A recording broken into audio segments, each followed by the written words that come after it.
শৈশব থেকে? আমি আমার ছোটবেলা থেকে বলতে চাইতেছি, জি প্লিজ।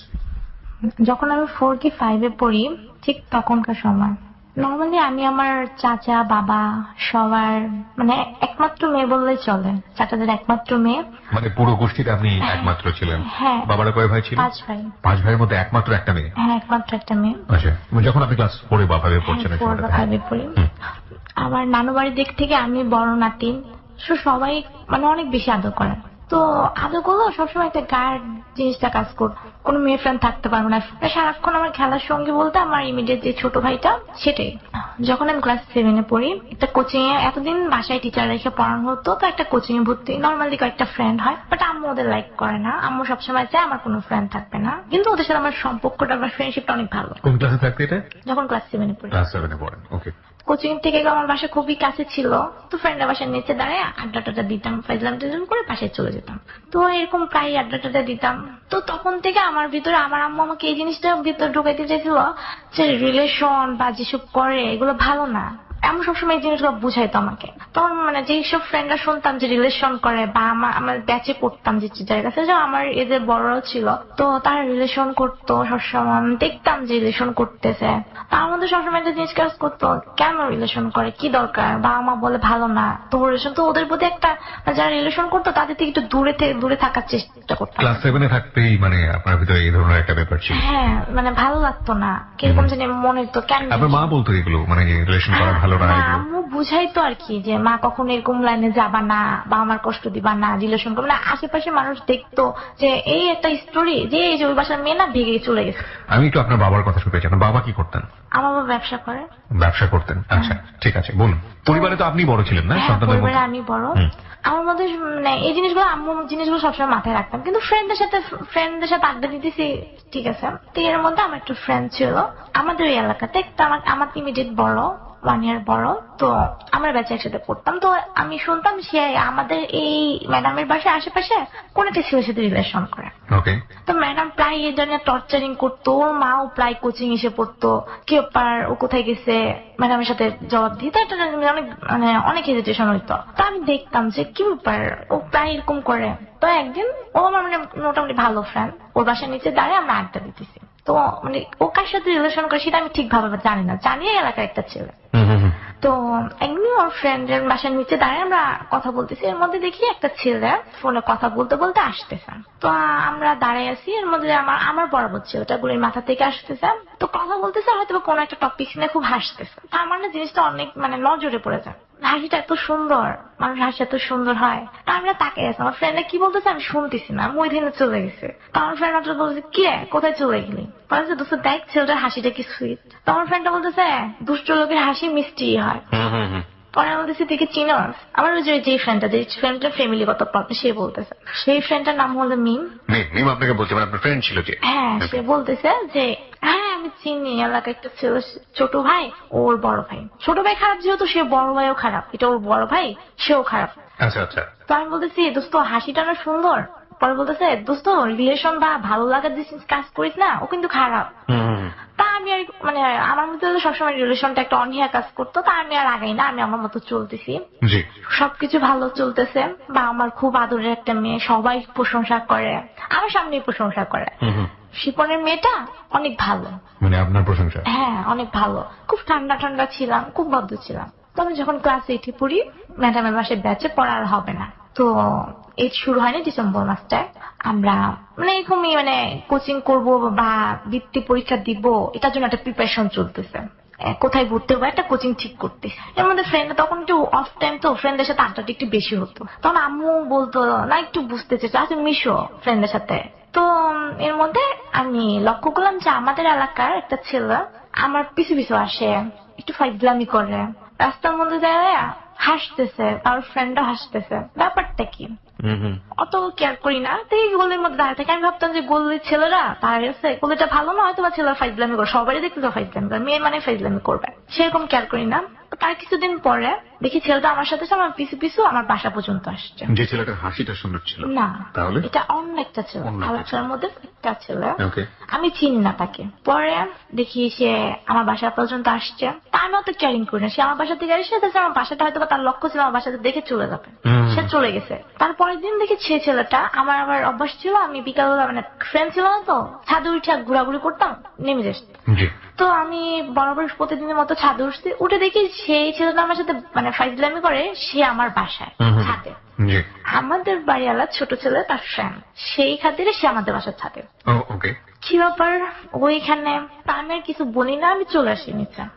তার কিছুদিন পরে এই টাইম ও আমাকে বলে, মানে ওর ডিটেলস ঠিকানা দেয়, ও কোথায় পড়ে কোথায় থাকে, তো সব বলা বলে যখন বলে যে আমি ওই বাড়িটা থাকি, মানে আমাদের বাসাতে কাছে যে আমি ওই বাড়িটাতে থাকি, তখন আমার মাথা মধ্যে কাজ করে যে মিমের বয়ফ্রেন্ড ওই বাড়িতে থাকে। তাই বলতেছি তুমি কি মিম নামের কাজ চিনো? বলতেছে কোন মিম? আমি বলতেছি কোন মিম চিনো না? হ্যাঁ এক সময় চিনতাম। আমি আমার জানার মধ্যে তোমার সাথে মিমের সাথে রিলেশন আছে, তো তুমি আমার সাথে কেন রিলেশন করতে আসতেছো? বলতেছে না মিম তো 2 দিনের বই আগে ছিল, তুমি মিমকে চিনো? হ্যাঁ মিম আমার ফ্রেন্ড। তুমি যদি মিমকে চিনে থাকো তাহলে তুমি ভালো মতো জানো মিমের বিহেভ কি খারাপ। তো আমি চিন্তা করি হ্যাঁ মিম তো অনেক ছেলের সাথে রিলেশন করে। তো আমি আর কিছু বলেন পরে দিয়ে বলতেছে আচ্ছা ঠিক আছে তোমাকে বলতে হবে না, তাহলে তোমার কন্ট্যাক্ট নাম্বারটা দিয়েছো। বলছে আমি তো কন্ট্যাক্ট নাম্বার ইউজ করি না। তো আচ্ছা ঠিক আছে তাহলে আমার নাম্বারটা নিয়ে যাও। আমি বলতেছি আমার কাছে তো কলম টলম কিছুই নাই, আমি তোমার নাম্বারটা কিভাবে নিয়ে যাবো? তো সে কি করে আচ্ছা ঠিক আছে একটা ইটের কর্নার নিয়ে দেয়ালের মধ্যে নাম্বারটা লিখে দেয়, এই যে আমার নাম্বারটা তোমার মন ছিল তুমি আমার এখান থেকে ফোন দিবা। আর মনে মধ্যে আমি হ্যাঁ দেখছি দেখছি বলে আমি চলে আসি। তো একটা বাজে বলছে আচ্ছা ঠিক আছে তোমার রিলেশন করতে হবে না, তুমি ওর সাথে কথা বলে যাও। কথা বলি, কথা বলার পরে বলতেছে মানে যতটুকু ইমপ্রেস করার করে। তো সেদিন কথা শেষ, আর কথা হয় না। তারপর সেদিন আমার আম্মু, মানে এটা বিকেলের কাহিনী, রাতের দিকে আম্মুর সাথে না আমি সব কথা শেয়ার করে ফেলতাম না, অভ্যাস ছিল এটা। তো আম্মু বলতেছে আম্মু এমন এমন একটা ছেলের সাথে এরকম এরকম হয়েছে, সবকিছু শেয়ার করে ফেল। আমি বললি কি না মা এরকম ভালো না, হ্যান না তেন না, ওই ছেলে ভালো না, যে ছেলে তোমাকে রাস্তায় টিস করে সে কি ভালো হবে নাকি এটা সেটা। আমি কিছু বলি না। তারপরের দিন আমি নর্মালি স্কুলে কোচিং এ যেতেছি, ওর সাথে আমার আর দেখা হয় না। আমার কন্ট্যাক্ট আমি তখন ফোন ইউজ করি না, ওর সাথে আমার কন্ট্যাক্ট হওয়া পসিবল না। ছেলেটার নাম যেন কি ছিল? ছেলেটার নাম রিহান। রেহান। তো তারপরের দিন আমি ছাদে, সে আসে, আইসা কৌতন না ফেজলামি করতেছে। তো 10 মিনিটের মাথায় সে একটা চিঠি আমাকে পাঠায়। রেহান। রেহান ওকে। একটা চিঠি পাঠায়। তো আমি কিছু বলি না, নিয়ে এসে পড়ি। তো চিঠির মধ্যে নর্মাল ভাবে লেখা লাস্ট তুমি একটা রিকোয়েস্ট রাখো, তুমি আমার সাথে লাস্ট একবার কথা বলবা, ফোন দিবা। আমি বাসায় নিয়ে ফোন দিই। ফোন দেওয়ার পরে সে আমাকে নর্মালি কথা বলে এমন এমন, তারপর লাইফের পাস্ট বলে, তার লাইফের পাস্ট একটা মেয়ের সাথে যে মিম। তো তার লাইফ হিস্ট্রিটা বলে, সে অনেক ভালো ছিল, সে এখন খারাপ হয়ে গেছে, সবকিছুর জন্য দেয় মিম। তুমিও যেতেছো এরকম একটা কিছু করতে। পরে বলছে আচ্ছা ঠিক আছে তোমার সাথে আমার রিলেশন থাকবে, আচ্ছা ঠিক আছে সবকিছু মেনে নিলাম। তা আমার একটা মায়া কাজ করে যে ছেলেটার সাথে একবার ধাক্কা খাইছে, এখন আমার কারণে আমার ফ্রেন্ড, তো এখন আমিও আবার এই কাজটা করবো, ছেলেটা আরো খারাপ হয়ে যাবে। তা আমি একটা মানে রিলেশনটা করি এই কারণে যে ছেলেটাকে ভালো বানায় ফেলবো। তার সাথে আমার মানে রিলেশন, হ্যাঁ বলি যে রিলেশন, কিন্তু সেটা রিলেশন বলে না। সপ্তাহখানিক পরে রাতে কোনো আমি পড়তেছি, আম্মু ঘুমাই গেছে আগে গিয়ে, আম্মু ফোনটা পেয়েছি, নাম্বারটা ডায়াল করে ফোন দিলাম, কেমন আছে কি করো হ্যান ত্যান। তো আস্তে আস্তে রিলেশনটা চলে 3-4 মাসের পরে। তো তখন একটু মানে কথাটা বেশি হতো, মানে পরীক্ষা এতে পরীক্ষা, রাতে একটু বেশি পড়তাম। তো এর মধ্যে রাতে ফোন দিত, কথা বলতো। তো মানে এক পর্যায়ে আমিও উইক হয়ে যাই। তো আমিও দেখতেছি সেও ভালো, প্রতিদিন দেখা হইতেছে, সে আমাদের বাসায় প্রতিদিন আসতেছে, মানে ফোনে কথা হইতেছে কিন্তু প্রতিদিন আমার বাসায় নিচে আসতেছে, আমি গেটটা খুললে ওনাকে দেখতেছি, চলে যেতেছে। তার কিছুদিন পরে আমি না মানে শুনতেছি ওই এলাকার মধ্যে জিনিসগুলো ছড়াই দিতেছে, এরে বলতেছে তারে বলতেছে, মানে আমারে দেখলেই বলতো না, ওর সাথে যে দাঁড়ানো না তাকেই বলতেছে। পরে দিয়ে মানে তারপরে আমার কানে মানে শব্দ আছে যে ও তো এই মেয়ের সাথে রিলেশন করে, আমাকে বলতেছে ও তো ওই মেয়ের সাথে রিলেশন করে, ও তো ওই মেয়ের সাথে রিলেশন করে, এরকম করে অনেক মেয়ের কাছে কথা বলতেছে। তো আমি ওরা জিজ্ঞেস করলাম না এরকম কিছু না, সত্যি ভাবে বিলিভ করো, এই কসম সেই কসম কিছু না, বিশ্বাস করো। তার মধ্যে একদিন হঠাৎ করে একটা মেয়ে আমার কাছে আসছে, আমার একটা ফ্রেন্ড, মেয়েটার নাম তিশা। তো সেই ফ্রেন্ডটার মাধ্যমে একটা মেয়ে আমার কাছে আসছে, এমন এমন আপু জানো না ওর সাথে আমার রিলেশন, আমি ওকে অনেক লাভ করি, আমাকে অনেক লাভ করে। কাকে সেটা? রেহানকে? হ্যাঁ। ওকে, হঠাৎ করে একজন এসে বলছে ওকে আচ্ছা ঠিক আছে। তা আমি তো বলতেছি আমার কষ্ট হইতেছে ভিতরে ভিতরে, মানে মেয়েটা আসলে কেন আপনার সঙ্গে কথা বলছে? এই কারণে বলছে কি আমার সাথে রিলেশন ব্রেকআপ করে দিতে, সে তার সাথে রিলেশন, মেয়েটা জেনেছে আপনার সঙ্গে রেহানের রিলেশনশিপ আছে। না না বলছে আচ্ছা ঠিক আছে আমি সাথে সাথে ফোন দিই। এমন তুমি কি এই নামে কাউকে চিনো? না চিনি না, সত্যি চিনি না, আমি এই নাম তো ফার্স্ট শুনলাম আজকে। ওকে ফাইন, আচ্ছা তুমি কালকে মেয়েটাকে নিয়ে এসো আমার সামনে, আমি আসবো না কালকে মিট করতে, তখন নিয়ে এসো। আচ্ছা ঠিক আছে নিয়ে আসবো। আমি পরের দিন ওকে আসতে বলি, তো সেও আসে, কিন্তু সে সামনাসামনি, মেয়েটা সামনাসামনি, আমি তিনজন সামনাসামনি। মেয়েটা বলতেছে তোমার সাথে আমার রিলেশন চলতেছে, তুমি ওর সাথে কিভাবে রিলেশন করছো? তোমাকে তো আমি চিনি না, তুমি কে, কোথায় থাকো? মানে পুরাই অবাক ভাবে বলতেছে যে ওরে চিনি না। মেয়েটার এক্সপ্রেশন থেকে বোঝা যাচ্ছে ওর সাথে রিলেশন আছে, কারণ মেয়ে বড় কথা বলতেছে কান্না করে। পরে আমি আচ্ছা ঠিক আছে জিনিসটা ক্লোজ হয়ে যাক, আমি দেখি কি করা যায়। কে বলছে এটা? আমি। মানে আপনি এটা বুঝতে পারলেন যেটা অস্বীকার করছে আসলে ছেলেটা? আপনার কি মনে হয়েছিল সেই সময়টা? আমার মনে হচ্ছে রিলেশন আছে, কিন্তু কিছু একটা আমার কাছে লুকাইতেছে, হয় ওই মেয়েটা কিছু একটা লুকাইতেছে, নয় রেহান কিছু একটা লোক আছে। হ্যাঁ কিছুদিন পরে আমি কন্ট্যাক্ট, মানে আমি একটু দূরে সরে যেতে চাই। তাহলে পরে আমার নিজে নিজে ভাবলাম যে আসলে কি জিনিসটা সত্যি নাকি মিথ্যা। আমি ওকে ফোন দিই কিছুদিন পরে, এমন মন সত্যি করে বলো তো তোমার সাথে কি রিলেশন? তো আচ্ছা তোমার কাছে লুকাবো না, সত্যি ওর সাথে আমার রিলেশন ছিল, কিন্তু এখন আর নেই, আগে ছিল, কিন্তু আগের জিনিসটা এখন হয়তো আমাকে লাভ করে, সেই কারণে এরকম করতেছে। এসএসসি তে পড়ুয়া একটা ছেলে এই মুহূর্তে দুটো রিলেশনশিপের কথা বললো, একটা হচ্ছে মেয়ের সাথে, একটা হচ্ছে মেয়েটার সাথে। এছাড়াও আমি শুনলাম এলাকাতে রিলেশন করে, কিন্তু সেটাগুলো প্রুফ না, কান কথা শুধু, কিন্তু হাতে হাতে প্রুফ এটাই। তো যাই হোক, মানে জিজ্ঞেস করলো অস্বীকার, এই একটাই কথাই স্বীকার করছে। তারপরে কিছুদিন পরে আমাদের রিলেশন ভালো চলতেছে। আমি যখন মানে এই যে অক্টোবর মাসে একটা মেয়ে, সে আমার ওই যে ফ্রেন্ড তিশা, তার কাজিন। তো সে আমাকে হঠাৎ করে ফোন দেয়, আপু আমি তিশার কাজিন। ওকে ফাইন, তিশার কাজিন, তুমি কেন আমাকে ফোন দিতেছো? এমন রেহানের সাথে আমার রিলেশন, তোমার কারণে আমার রিলেশনটা হইতেছে না। রেহানের সঙ্গে রিলেশন? আরেকজন ফোন দিয়েছে? হ্যাঁ, তোমার সাথে রিলেশন কে করাই দিল? তুমি ওকে কিভাবে চিনলা? আমাকে তিশা আপু চিনাই দিছে, তিশা আপু কন্ট্যাক্ট করে দিছে, এখন ওর সাথে আমার রিলেশন হয়ে গেছে, তোমার কারণে আমি রিলেশন করতে পারতেছি না। তা আমি আর কিছু বলে আমি রেগে যাই, আমার কোন রিলেশন করতে পারবে না মানে কি? তার পরবর্তীতে আচ্ছা ঠিক আছে আসো আমরা মিট করি। তার মাসখানিক পরে, এর মধ্যে আমি ওরে জিজ্ঞেস করছি 1000 বার, স্বীকার করে না কোনোভাবে। ওরে আমি মানে রেকর্ডিংও শুনে গেছি, বাট ও স্বীকার করতেছে না। ওদের দুজনের মধ্যে কি চলতেছে সেটা আমি জানি না, কারণ কিছুদিন পরে মেয়েটা আমার স্কুলের সামনে আসে আমার সাথে মিট করতে। আমি মিট করছি ওই স্কুলের সামনে, মানে মেয়েটা কথা বলার আগে কান্না করতেছে। কি হয়েছে আপু, তুমি তিশা আপুর ফ্রেন্ড, তুমি আমারও ফ্রেন্ড। সে আমার সেম এজ, কিন্তু ওই ভাবতেছে তিশা আমার ফ্রেন্ড, সেক্ষেত্রে ও আমার ফ্রেন্ড। তো ভালো কথা, কি বলতে চাও? আমি বাঁচবো না, হ্যান না দেন না, তুমি সরে যাও। অনেক কান্না করে, তোমার আমি তোমার ছোট বোন হিসেবে রিকোয়েস্ট করতেছি, এটা সেটা। আচ্ছা সত্যি বলো তোমাদের রিলেশনটা কিভাবে হয়েছে? তিশা আপু করে। ওকে, যাই হোক, এখানে আরেকটা আপনি ফাইন্ড করলেন যে ওর সাথে ওর রিলেশনশিপ আছে বা ছিল এক সময়? না, রিলেশন চলতেছে, এক্সিস্ট করতেছে, মানে নিউ হইছে। মানে এই অবস্থায় এটা আপনি থাকা অবস্থায়? হ্যাঁ আমি থাকা অবস্থায়। My goodness. তো আমি ওরে কথা দিয়ে যে আচ্ছা আমি থাকবো না, তা আমি সরে আসি। কিন্তু আমার লাইফ হিসাবে বলতে গেলে যে উইকনেসটা হয়েছে, এটাই লাইফ ফার্স্ট। রিলেশন হোক আর আমি না মানলো হোক, সে না মানলো হোক, এই রিলেশন বলতে এটা আমার লাইফের ফার্স্ট। জিনিসগুলো অনেক কষ্ট ফিল করতেছি, কিন্তু কারোর সাথে শেয়ার করতে পারতেছি না। মার সাথেও শেয়ার করতে পারতেছি না, কারোর সাথে শেয়ার করতে পারতেছি না, কিন্তু কষ্ট হইতেছে। এর মধ্যে ও এলাকাতে আসতেছে, ওই মেয়ের সাথে ঘুরতেছে, আমাকে টেরাস করার জন্য নাকি সে নর্মালি আসতেছে আমি জানি না। এর মধ্যে সে আমাকে আর কন্ট্যাক্ট করে না, আমি না করছি আচ্ছা ঠিক আছে তোমার সাথে কন্ট্যাক্ট হবে না, সে আমার সাথে কন্ট্যাক্ট করে না। ওকে ফ্রেন্ড, সে তার মতন রয়েছে, কিন্তু আমাকে দেখায় দেখায় সে এলাকাতে আসতেছে, ঘুরতেছে, সে ফাস্ট ফুডে ঘুরতেছে, এগুলো আমাকে জানাইতেছে কোন এক মাধ্যমে। আমার কষ্টটা আরো বেশি বেড়ে যেতেছে। একটা পর্যায়ে আমি, আমার একটা টিচার আমাকে পড়াইতো, তার সাথে আমি সবটা শেয়ার করি। তো আমি ভাবি যে সে আমার থেকে অনেক বড়, এই লাইফটা পার করে সে কোনো একটা সলিউশন দিবে আমাকে, ভালো সলিউশন, যেহেতু আমার টিচার। তো আমি মানে নর্মালি বলি, সবকিছু শেয়ার করি এমন এমন। তো সে আমাকে অনেক সাজেশন, দেখো ছেলেটা আসলেও খারাপ, তোমার সাথে থাকা অবস্থায় এত রিলেশন করছে, আমিও শুনছি সে আরো কয়েকটা মেয়ের সাথে রিলেশন করছে। আচ্ছা ঠিক আছে, মানে সে আমার মাঝে মাঝে মেন্টালিটি সাপোর্ট দেওয়ার ট্রাই করতো। একটা পর্যায়ে মানে একদিন আমার মানে মনটা অনেক খারাপ, আমাকে একটা ছেলে এসে বলে, পিচ্ছি ছেলে, আপু আপু রেহান মেয়া ওই যে তিশার বোনটা আছে না, তার সাথে রিস্কাতে করে যাইতেছে। আমার অনেক কষ্ট লাগে জিনিসটা। যে তো সেদিন আমি ফার্স্ট ওর জন্য অনেক কান্না করি, তো আমার টিচার পড়াইতে আসে, সেই রকম সময় টিচার পড়াইতে আসে, আমি টিচারের কাছে জিনিসটা শেয়ার করি। সে আমাকে বলে কি মানে বুঝানো নাকি শান্তনা আমি জানি না, তোমার সাথে এরকম করে তুমি ওকে সাথে একটা প্রতিশোধ নিয়ে নাও। কিরকম? তার একটা ভাই আছে, তোমার যেরকম ভাবে হোক তার কন্ট্যাক্ট নাম্বারটা আমি কালেক্ট করবো, তোমাকে দিব। আচ্ছা ঠিক আছে। তো তার ভাইকে দিয়ে কি করবো? তার সাথে রিলেশন করে, তার মতো ছেলেকে রিলেশন করে তুমি ঠকাইতে পারবে না। তুমি তার ভাইটা অনেক ইনোসেন্ট, তার রিলেশন করে তুমি একটা ধাক্কা দিয়ে দাও, যেহেতু ভাই কষ্ট লাগবে। সুতরাং তার আপন ভাইয়ের সঙ্গে রিলেশন করো, তাই তো? হ্যাঁ, তার আপন ভাইয়ের সাথে রিলেশন ছোট না বড় ছিল? বড়। বড়, ওকে। ওর সাথে রিলেশন করে তুমি ওকে একটা ধাক্কা দিয়ে দাও, ভাই তো যেহেতু ছোট ভাই কষ্ট লাগবে, যখন বড় ভাই কষ্ট পাবে কষ্ট লাগবে। এটা কে বড় সাথে আপনাকে টিচার? আমার টিচার। ওকে। ওকে ভাই তার নাম্বার কিভাবে পাবো? কেন তোমাকে কি সে ওর ভাইয়ের নাম্বার দেয় না? আমি না, ওর ভাইয়ের নাম্বার ওর সাথে আমার কন্ট্যাক্ট হয় না, ভাইয়ের নাম্বার কোথায় পাবো? একটা পর্যায়ে সেই নাম্বারটা কালেক্ট করে দেয়। তো আমি ফোন দেই না, কিন্তু আমার মধ্যে একটা জিদ কাজ করতেছে ওর প্রতি। এতদিন মানে যেগুলো মানে বিন্দু বিন্দু কষ্টগুলো এখন একটা জিদ হয়ে গেছে।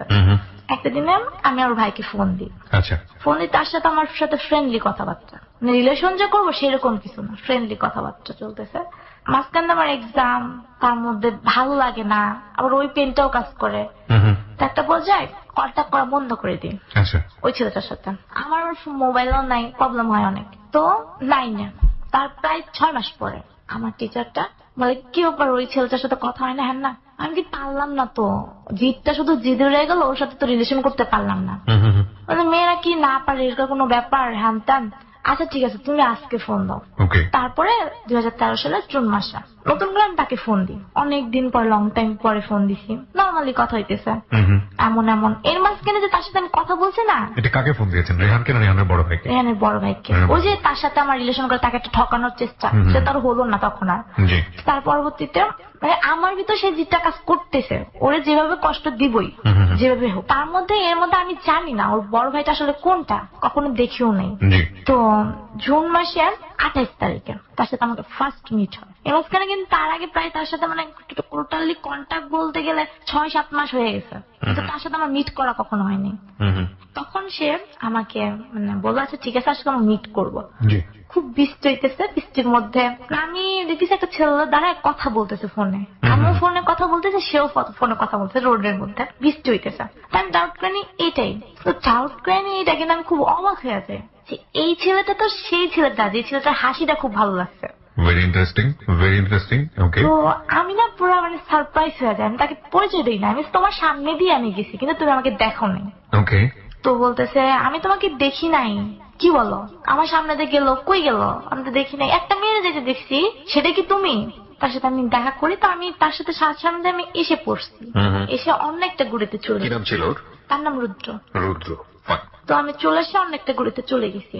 তো চলে যাওয়ার পরে সে আমাকে দেখে না, তো কিছুক্ষণ পরে সে বৃষ্টিতে ভিজে ভিজে আমার কাছে আসে। আমি মানে ভাবতেছি আমি তার সাথে দেখা করবো, আমি অবাক হয়ে গেছি যে এই ছেলেটা এতদিন দেখলাম না, এখন যেখানে আমি একটা প্রতিশোধ নিতে আসছি সেখানে এই ছেলেটা আসে পড়লো, যার প্রথম আমার হাসিটা ভালো লাগলো। হাসিটা খুব ভালো লাগলো। তো এক পর্যায়ে আমি সারপ্রাইজ নাকি ড্রিম কিছু মিলাতে পারতেছিলাম না, তাও ভাবতেছিলাম দেখা করবোই না, এখানে ক্লোজ করে দিব জিনিসটা। তো আসিয়া রিকোয়েস্ট করার পর দেখা করি, আমি একটা পার্পেল কালার জামা পরি, সে একটা ব্ল্যাক কালার শার্ট পরে আসে। কিছুদিন পরে তার সাথে আমার কথা হইতেছে, যেমন আমি মানে কনফিউজ হয়ে পড়েছি, এই ছেলেটা কেন রেহানের আগে আমি পেলাম না, কেন ওর সাথে আমার আগে কন্ট্যাক্ট হলো না, তাহলে আমি ওর সাথে ভালো মতো রিলেশন করতাম, ছেলেটার হাসিটা আমার ভালো লাগে, আর লাইফে কোনো ফার্স্ট কোনো ছেলের ভালো লাগার মধ্যে সেটাইও। আমি কনফিউজ হয়ে পড়ে গেলাম যে কিসের মধ্যে কি হয়ে গেল। তো তার কিছুদিন পরে তার সাথে আমার কথা হইতেছে, মানে যখন একটা জিনিস ভাবতেছি পজিটিভ থেকে, তখন আবার ভাবতেছি আমার মানে কান পড়া দিতেছে, মানে যারা জানে তারা কান পড়ছে, আরে ছোট ভাই খারাপ, বড় ভাই ভালো হইব, বড় ভাইও খারাপ, তুই ছেঁকা দিতে কি হইব, তোর সাথে পোল্ট্রি নিয়েছিস, তুই একটা পোল্ট্রি নিয়ে নে। রিলেশন কি আপনাদের হয়ে গেছে ততদিনে? তখন হয় কথা হইতেছে। ওকে।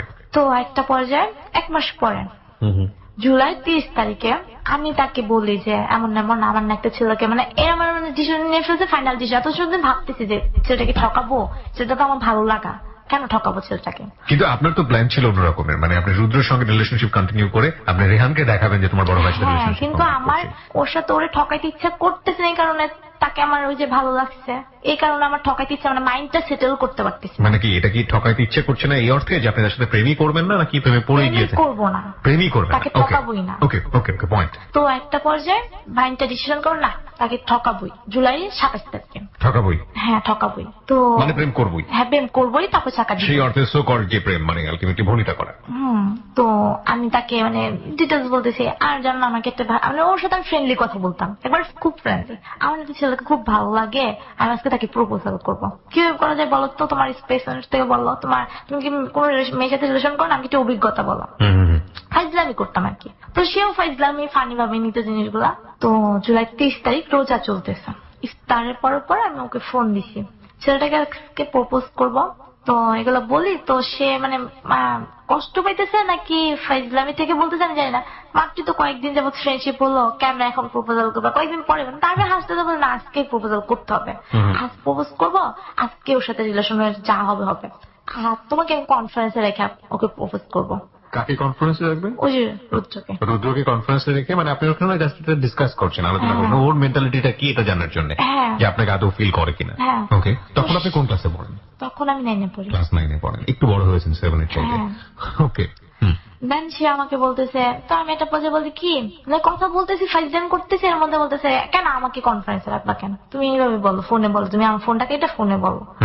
তো আমি বলতেছি হঠাৎ করে আমি বলি কি ডু ইউ লাভ মি, তো সে কিছু বলে না। ওকে প্রিয় শ্রোতা, আমরা জায়গাটায় ছোট্ট একটা বিরতি নিতে চাই। যে রুদ্রকে নিয়ে ও কথা বলছিল সে রুদ্র আমাদের সঙ্গে স্টুডিওতে আছে এবং রুদ্র যে কোনো সময় আমাদের এই অনুষ্ঠানে গল্পের স্বার্থে যোগ দেবে। সে স্টুডিওতে স্ট্যান্ড বাই, আর গল্প শুরু হয়েছে মাত্র, কিন্তু এটা শেষ কথায় ইভেন্ট ইউ কান্ট ইমাজিন, আপনি কল্পনাও করতে পারবেন না। মাত্র 4 মিনিটের ছোট্ট একটা বিরতি নেব। আপনারা সবাই শুনছেন close up presence hello 8920 ABC radio FM 89.2 এ। আর আজকে এদেরকে দেখার জন্য এবং একই সাথে যারা এদের সাথে পার্সোনালি কন্ট্যাক্ট করতে চান, পুরনো অনুষ্ঠান যেগুলো হয়ে গেছে 8920 সেগুলো ডাউনলোড করতে চান এবং যারা স্টোরি বলতে চান এখানে এসে, তারা আমার সঙ্গে যোগাযোগ করতে পারেন আমার ফেসবুকের মাধ্যমে। আমি সরাসরি নিজে ওখানে রিপ্লাই দিয়ে নিজে যোগাযোগ করি। আমার ফেসবুকের ঠিকানা হচ্ছে www.facebook.com/hello8920। আরো একবার বলছি www.facebook.com/hello8920। ওখানে গিয়ে লাইক দিবেন এবং লাইক দেওয়ার সঙ্গে সঙ্গে আপনি হ্যালো 8920 সহ আমার যে আরো অনুষ্ঠানগুলো আছে সেগুলোর মেম্বার হয়ে যাবেন। এছাড়াও আপনারা কানেক্টেড থাকতে পারেন এবিসি রেডিওর ফেসবুক ভেরিফাইড পেজে, যে পেজটি বাংলাদেশের রেডিও এরিনার এখন সবচাইতে কি বলা যেতে পারে popular page, number 1 Facebook page radio এরিনার, যেখানে আমরা কিছুদিন আগে 30 লাখের উপরে আমাদের মেম্বার রয়েছে। বাই দ্য ওয়ে, আমরা ফিরে আসতে চাই মাত্র সময় রাত একটা। প্রিয় শ্রোতা, আরো একবার স্বাগত জানাচ্ছি ক্লোজ আপ প্রেজেন্স 8920 তে। আমি আরজি কিপিয়া রয়েছে আপনার সঙ্গে এবং আপনারা শুনছেন এবিসি রেডিও FM 89.2। মেঘলার কাছে আমি আবারও ফিরছি। যারা আমার পেজটিতে রয়েছেন, যারা অলরেডি জানেন যে এখানে আপনারা যদি স্ট্যাটাসটাতে কমেন্টস করেন সেগুলো আমরা অনুষ্ঠানের শেষে গিয়ে পড়বো। আমাদের ফেসবুকের ঠিকানা www.facebook.com/hello8920। আরো একবার বলছি www.facebook.com/hello8920। প্লিজ ওখানে গেলে লাইক দিতে ভুল করবেন না। হ্যাঁ মেঘলা, যেখান থেকে ছিলাম আমরা, ধরা খেয়ে গেলাম। তারপর তো আমার তো হাত পা পুরো মিনিটের মধ্যে ঠান্ডা হয়ে গেছে, কান্না করে দিতেছে, এখন কি করবো। তো নর্মালি আম্মু। রুদ্র, ওই মুহূর্তে কেমন লাগছিল যখন আপনার মানে অভিভাবকের সামনে পড়ে গেছেন, কি করছিলেন? মানে আমার লাইফে মনে হয় যে মানে জীবনে মানে আমি এরকম ভয় পাইনি আর কখনো। মানে আমার এতটা ভয় লাগছে, আমি টোটালি করছিল। ভদ্রমহিলা সে সময় কি করছিল? জাস্ট দাঁড়িয়ে আমার দিকে তাকিয়েছিল, কোনো কিছু বলেনি আমাকে। আমি আতঙ্কিত হয়েছিলাম, আমিও মানে আমারও মনে হচ্ছিল এরকম যে আমার পা জমে গেছে, আমি হাঁটতে পারবো না, মানে ওখানেই দাঁড়িয়ে। ওকে, তো আমি ওরে কোথায় দিব, এখনো গেট খুলে নাই, কোথায় পাঠাবো, আমি হেজিটেশনের মধ্যে পড়ে গেলাম। আম্মু বলো ওকে বাসাতে বের করো, তারপরে হিসাব তোমার সাথে করতেছি। তো আমি ওরে বের করে বলি তুমি ছাদে চলে যাও। এবার আম্মু আমাকে তো এত রাত ও কেন বাসায়, আমাকে তো মানে উনি নেগেটিভ জিনিস, মানে আমাদের মধ্যে পজিটিভই ছিল, কিন্তু তখন আমার মাথার মধ্যে জিনিসটা আসলো তো এত রাতে আমার বাসায়, জিনিসটা তো যে কোনো শুনে নেগেটিভ নিয়ে নিবে। তা আমি বলে ও কেন বাসায়, আমি এর মধ্যে কান্না করতেছি, কথা বলতে পারতেছি না। আম্মু 100টা কোশ্চেন করতেছে, আমি একটা কথা অ্যান্সার দিতে পারতেছি না। তো ওরে আবার বলে যে ছাদের থেকে কেউ দেখে ফেললে আমাদের মানে যাবে মেয়ে। আমি ওরে ঘরে আনে বসায়, তো বসে সকালবেলা বের করে দেই নর্মালি। তো আম্মু জিনিসটা নিয়ে অনেক বেশি মানে ডিপলি চলে গেল জিনিসটা। আম্মু ভাবতে কত কিছু, তো একটা পর্যায়ে মোর সাথে তো শেয়ার করলাম। তো আমার সেদিন সারা রাত কান্না করতে করতেই গেছে। তো ওরে বললাম, ও আচ্ছা ঠিক আছে জিনিসটা আমি দেখতেছি। আম্মুর সাথে কথা বলে আম্মু বলে আচ্ছা এমন চলে গেছে, আম্মুর কমিটমেন্টটা ছিল তোমরা বিয়ে করে ফেলো সঙ্গে সঙ্গে, না মানে ভাব গতিতে বুঝাইতেছিল। আমি জানি না ওরে বলছে, ওরে কি বলছে তা ভাব কি বলেছিল আপনাকে? হ্যাঁ, আমাকে বলছিল যে ওকে বিয়ে করে নিতে যদি আমি সত্যিকারই ওরে লাভ করে থাকি, আর ও যদি আমাকে সত্যিকার লাভ করে থাকে। তাহলে কবে বলেছিল? ওই ঘটনার পর, ওই সময় বলেছিল? ঘটনার পর থেকে। ওকে ফাইন, বলুন তারপর। তো আমার মধ্যে তো কাজ করতেছে, কষ্টটা কাজ করতেছে, আম্মু কষ্টটা কাজ করতেছে, আমার মধ্যে কাজ করতেছে ওরে বিয়ে করে ফেললে সে কেউ কখনো মেনে নেবে না। তো একটা পর্যায়ে আম্মু জিনিসটা বেশি মানে একদিন দুদিনের মধ্যে কথা, পরের দিন সন্ধ্যাবেলায় ও নর্মাল না আমার বাসায় আমাকে পড়াইতে আসছে, আমার আসবে না, আসছে। আমি খুব কান্না করতেছি, আম্মু আমাকে অনেক বকা দিছে, এই কাজটা কিভাবে করলা, কি হলো না হলো। তো আমি খুব কান্না করতেছি, তো রুদ্র আসছে। তো ও কখনো ফার্স্ট টাইম থেকে কখনো আমার চোখের পানি সহ্য করতে পারতো না, ও কান্না করতেছে। তো বলতেছে আচ্ছা ঠিক আছে দেখি আমরা কিছু একটা করবো। তো তার কিছুদিন পরে, এটা জানুয়ারি মাসের কথা, তো তার কিছুদিন পরে ফেব্রুয়ারি 14 ফেব্রুয়ারি আমরা নর্মালি ঘুরতে গেছি। এর মধ্যে আমার জানো না আমরা বিয়ে করে ফেলবো এরকম কিছু একটা। তো নর্মালি যেটা ফানের মধ্যেই ছিল, বিয়ে আর হয় নাই। তো পরবর্তীতে ওই ঝামেলাটা আবার উঠে আসে। আম্মু বলতে যে তোমার ফ্যামিলি মেম্বারকে জানো, আমরা ফ্যামিলি কথা বলবে বিয়ে দিয়ে দেবো। কিন্তু ওর পক্ষে তো ফ্যামিলি মেম্বার জানানো তো ইম্পসিবল, বিয়ে করবো এটা বলা তো ইম্পসিবল। আমি জিনিসটা বুঝতেছি কিন্তু আম্মু তো জায়গাটা বুঝতেছে না। কষ্ট লাগে এটা আমাদের ফ্যামিলি মেম্বার, এই ঝামেলাটার পর ফ্যামিলিতে আরো ঝামেলা চলতেছে। তো আম্মু 14 তারিখের পরে প্রায় সন্দেহ করতো আমরা কি বিয়ে করছি নাকি, আসলে কি বিয়ে। আমি ফান করে বলতাম কি আমি যে ভালোবাসা দিবসের দিন বিয়ে করবো, কিন্তু আসলে আমরা বিয়ে করিনি। তো একটা পর্যায়ে ও নাকি আম্মুকে বলে দিছে যে আমরা 14 তারিখে বিয়ে করে ফেলছি। ও আমাকে বলছে, আগে বলার আগে আমাকে বলছে আচ্ছা ঠিক আছে আমরা এখন বলি জিনিসটা ঠান্ডা হোক, অনেক ঝামেলা চলতেছে বাসার মধ্যে, বলি জিনিসটা ঠান্ডা হোক তারপর আমরা এই কয়েকদিন মধ্যে বা পরে একটা করে নেবো। আচ্ছা আম্মুকে বলে ফেলছে আমরা বিয়ে করে ফেলছি। ভালো কথা, কোথায় বিয়ে করছো? আমরা নর্মালি বলতে গেলে বানায় চানা একটা বললাম যে আমরা সুন্নতি বিয়ে করছি। আমার মধ্যে কাজ করতেছে যে যাকে এটা বলে ফেলি, আস্তে আস্তে ওর কাছ থেকে আমি এখন কি করবো তখন বুঝতেছিলাম না। তো তখন মোটামুটি বিলিভ করতে পরে আমার মাথার মধ্যে জিনিসটা কাজ করতেছে সুন্নতি বিয়ে কিভাবে করে, কাবিন নামার নাই কিছু নাই, কিভাবে বিয়ে করবো। তো একটা পর্যায়ে আম্মু কি করলো, ওরে একদিন আমাদের মধ্যে ঝামেলা চলতেছে অনেক। তো আমার বাসায় আসছে, নর্মালি পড়াতে আসছে। তো এর মধ্যে ও আমাকে আম্মু আসতে পারে, হঠাৎ আমি আর ও বসে আছি। এর মধ্যে কি যেন একটা ঝামেলা হয়েছে আমাদের সাথে, ওর মন খারাপ আমার মন খারাপ, আমি সারাদিন খুব কান্না করছি। তো পরে আম্মু বলতেছে আজকে কাজে আনলে তোমাদের পাশে বিয়ে দিয়ে দেবো। আমরা তো বিয়ে করছি, আবার আমি বলতেছি আমরা তো বিয়ে করছি, সমস্যা কি? তো আম্মু ওরে বলতেছে তোমরা যে বিয়ে করছো, ওরে বলতেছে তোমরা যে বিয়ে করতেছো সেটা তো কোনো প্রমাণ নাই, কোনো কিছু নাই, এই বিয়ে আমি মানি না। এই বিষয়টা আপনার বাবা জানতো ওই সময়? না, বাবা জানতো।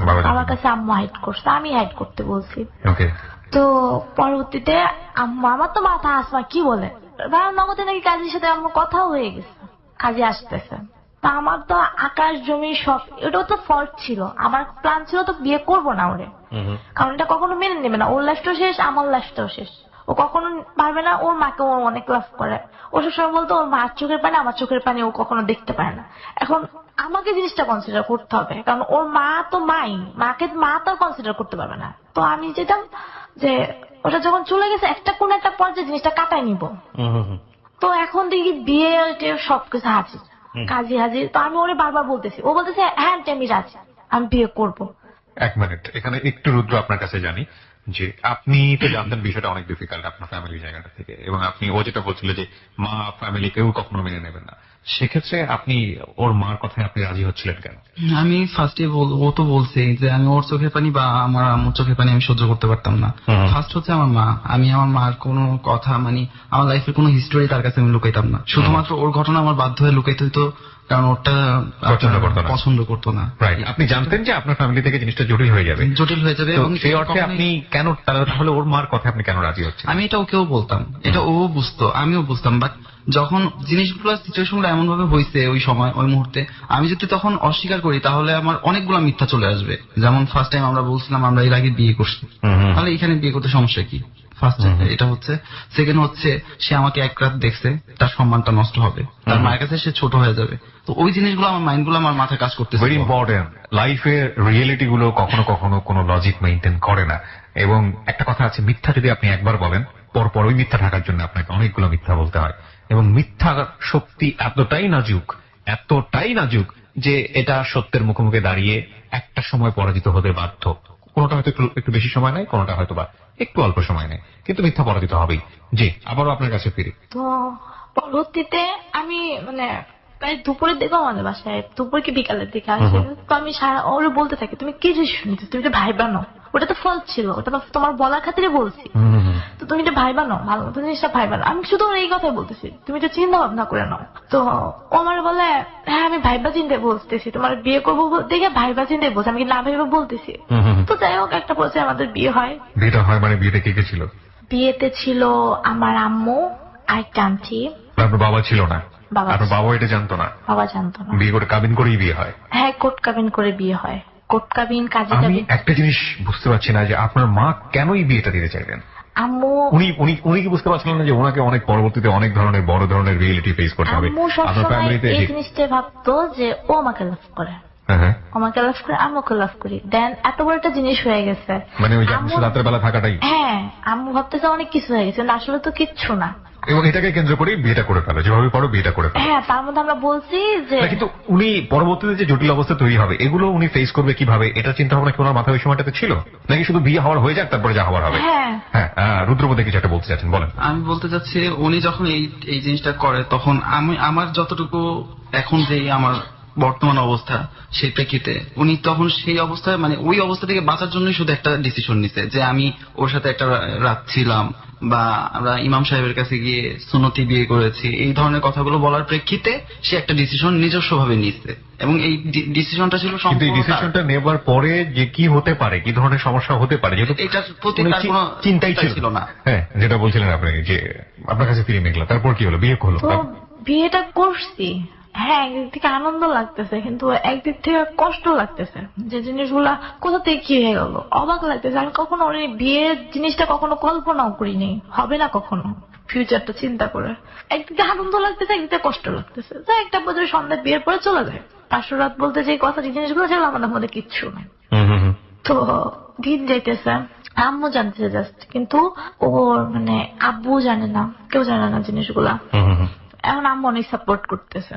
আমার এসএসসি এক্সামের মধ্যে বিয়েটা হয়। একটা পর্যায়ে কিভাবে কিভাবে যেন শুধু ছোট ভাই মানে জিনিসটা জেনে যায়। আচ্ছা, তো এখান থেকে আমার বাবা আমার মা ও প্রেশার ক্রিয়েট করতেছে ওর ফ্যামিলিতে জানাতে বলো। একটা পর্যায়ে ওরা ওদের বাইরে যাওয়ার কথা, ওদের বাইরে যাওয়ার কথা, ওরা গ্রামের বাড়িতে বেড়াতে যায়। এর মধ্যে ও গ্রামে গেছে, মানে এখানে জব পেয়ে গেছে। বলতেছে ও বলতেছে যখন বিয়েটা করে ফেলছি জবটা করি, এটা কিছু তো করতে হবে। জবটা গ্রামে জব পেয়ে গেছে, জব করতেছে, তা আম্মু চলতেছে। এর মধ্যে শুনতেছে ওর মা ওর জন্য মেয়ে খুঁজতেছে, ভালো কথা। ওর একটা কাজিন আমাকে ফোন দেয়, জি, ওর মেয়ের সাথে নাকি ওর বিয়ের কথা চলতেছে। তা আমার জিনিসটা অনেক কষ্ট, উনি আমাকে অনেক কথা বলে, আমি জানি না উনি ট্রু বলছে নাকি ফলস বলছে। তো তখন ওনার সাথে আমার কথা হয়। এর মধ্যে মাঝখানে ও মানে গ্রামে যাওয়ার পর জব পাওয়ার পরে আমার আব্বু জিনিসগুলো আমরা আস্তে আস্তে জেনে গেছে। আম্মু শুনতেছে, আম্মুকেও বলতেছে ওরে নাকি গ্রামে বিয়ে দেওয়ার জন্যই নিয়ে গেছে। ওকে, তো এগুলো শোনার পর আম্মু বলতেছে আমি একা একা কি হয়ে গেছে আমার চাচুর সাথে শেয়ার করে জিনিসটা। চাচু আবার কি করে আব্বুর সাথে জিনিসটা শেয়ার করে ফেলে। ও গ্রামে যাওয়ার পরে মাঝখানে একবার অফিসের কাজে ঢাকায় আসে। তো আমাদের সাথে কথা বলা, ঢাকা আসছে, মিট করছি, ভালো কথা, সবকিছু ভালো। তো ঢাকা আসছে, ওর ফ্যামিলি আমার ডাউট করতেছে ও আমার কাছে আসছে, আমার বাসায় আসছে, আমার সাথে দেখা করতে আসছে। এর মধ্যে আমার চাচুর সাথে কথা বলে, আচ্ছা ঠিক আছে আমরা জানাবো, আমি আমার ফ্যামিলি মেম্বারকে জানাবো। তো গ্রামে ফিরে যাবো না, আমার চাচুর সাথে এই কমেন্ট পেনতে চলে গেছে। জি, না আমি তো বুঝতেছি ওরে বলতে গেলে, ও ফ্যামিলি মেম্বার বলতে গেলে কতটা কষ্ট পাইতে হবে, আর কতটা আরো যে কত প্রবলেম সৃষ্টি হবে সেটা আমি বুঝতেছি। গেছে, যাওয়ার পরে ওর বাসায় প্রবলেম, ওর বাসায় ঝগড়া লাগতেছে। তুই ওর সাথে মেঘলার সাথে দেখা করতে গেছো ঢাকায়, হ্যান ত্যান প্রবলেম হইতেছে। পরে এর মধ্যে আমাদের ফ্যামিলি মেম্বারের ওদের ফ্যামিলি মেম্বারের প্রবলেম চলতেছে। এর মধ্যে ওই আপুটা উদ্ভব হয়েছে, সে আমাকে বলতেছে এমন এমন আমাদের সাথে ওর সাথে আমার তো বিয়ের কথা চলতেছে। কোন আপু এটা? ওর কাজিন। ওর কাজিন আপনাকে কেন বলতে যাবে? ওর কাজিনের সাথে নাকি ওর বিয়ের কথা চলতেছে। সেটা আপনি জানবেন কিভাবে? সে আমাকে ফেসবুকের মাধ্যমে খুঁজে বের করছে। ওকে, খুঁজে বের করে আমার সে কন্ট্যাক্ট নাম্বার জোগাড় করছে, কন্ট্যাক্ট নাম্বার আমি দিছি, কথাবার্তা হয়েছে। মানে বলে দিয়েছেন যে আপনার বিয়ে হয়েছে ওর সাথে বা এরকম কিছু? বিয়ে হয়েছে সেটা বলিনি, তাহলে? রিলেশন চলতেছে, মানে রুদ্রের সঙ্গে আপনার রিলেশন চলতেছে, এটা আপনি বলেছেন। হ্যাঁ। তারপর একটা পর্যায়ে সে আমাকে বললো যে ঈদের সময় সে গ্রামে গেলে তার সাথে এঙ্গেজ হয়ে যাবে। তো তখন আমি সত্যটা বলে দিই, আমাদের সাথে তো বিয়ে হয়ে গেছে। তো তখন তো বলে কি বিয়ে হয়ে গেছে। দাঁড়ান, এইসব জিনিসগুলো তো সিদ্ধান্ত নেবার আগে বা আপনাকে বলার আগে, কাউকে নক করার আগে আপনার রুদ্রের সাথে কনসাল্ট করা উচিত ছিল। আপনি কিন্তু সেটা জানিয়েছেন। রুদ্রের সাথে কনসাল্ট করার দরকার ছিল, কিন্তু সে আমাকে কথা বলার আগে আমাকে প্রমিস করে নিছে যে আমি যেন রুদ্রকে কোনো বিষয় না জানাই।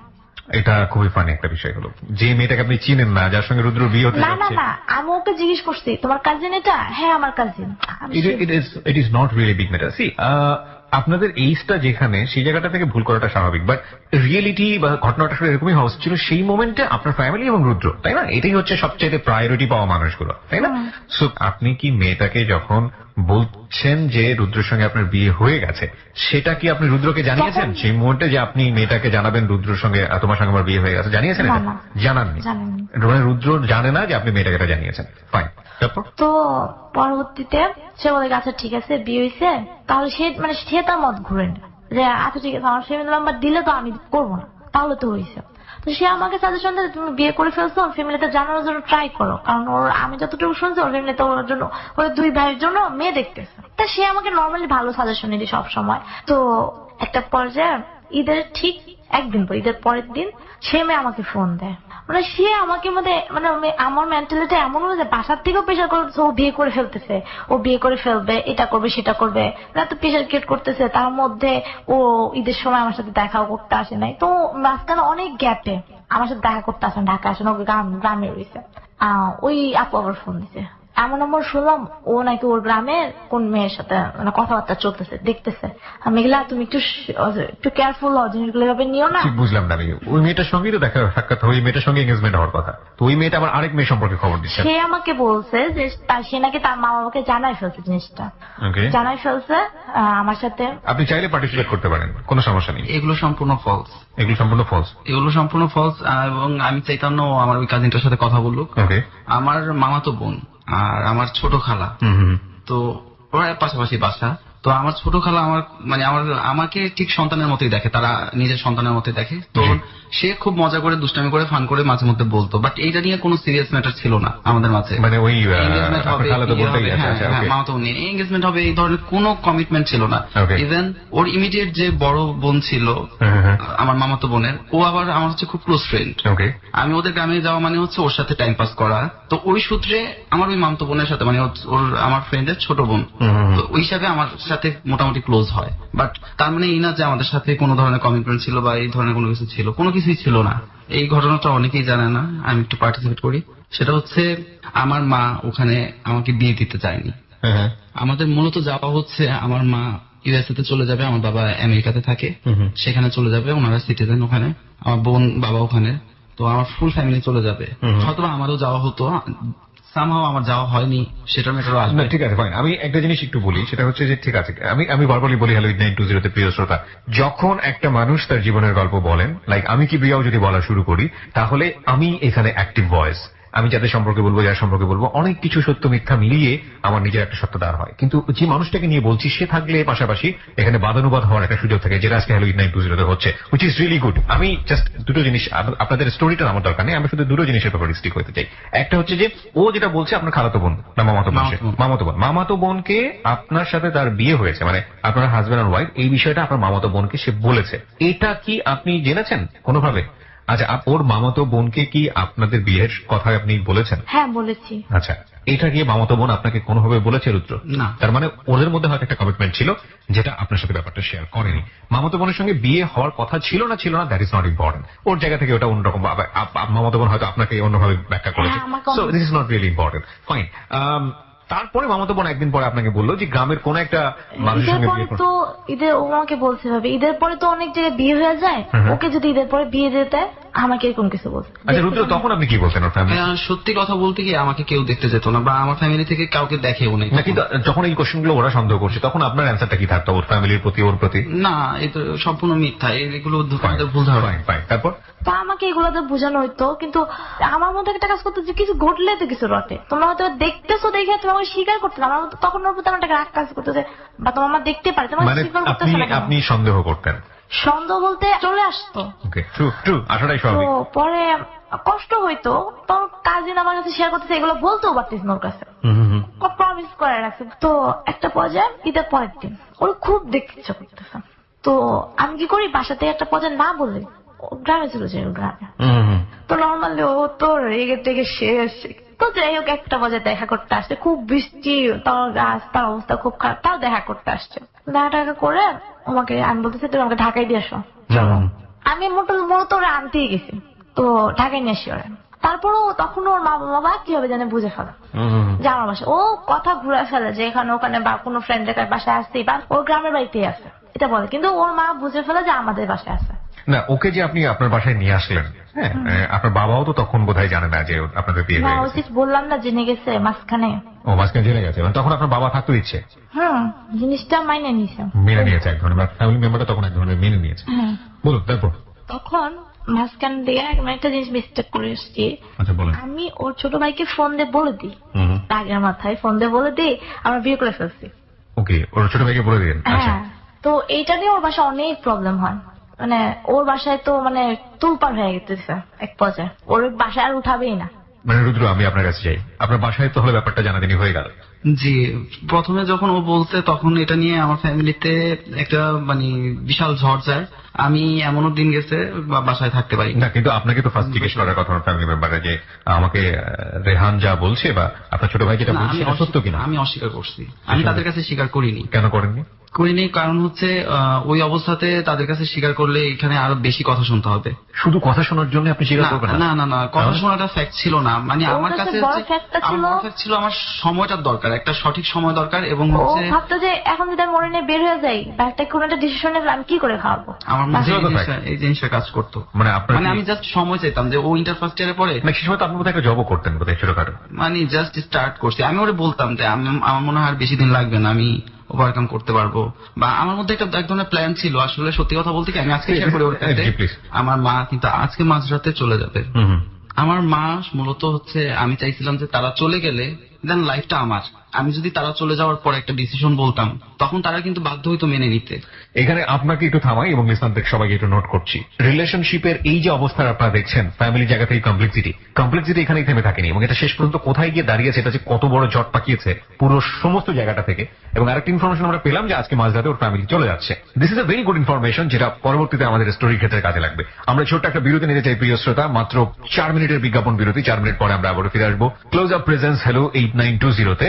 আপনারা যদি এদেরকে দেখতে চান চলে আসতে পারেন আমাদের ফেসবুক পেজে। আমাদের ফেসবুকের ঠিকানা www.facebook.com/hello8920। আরো একবার বলছি www.facebook.com/hello8920। ফিরে আসছি মাত্র 4 মিনিট পর।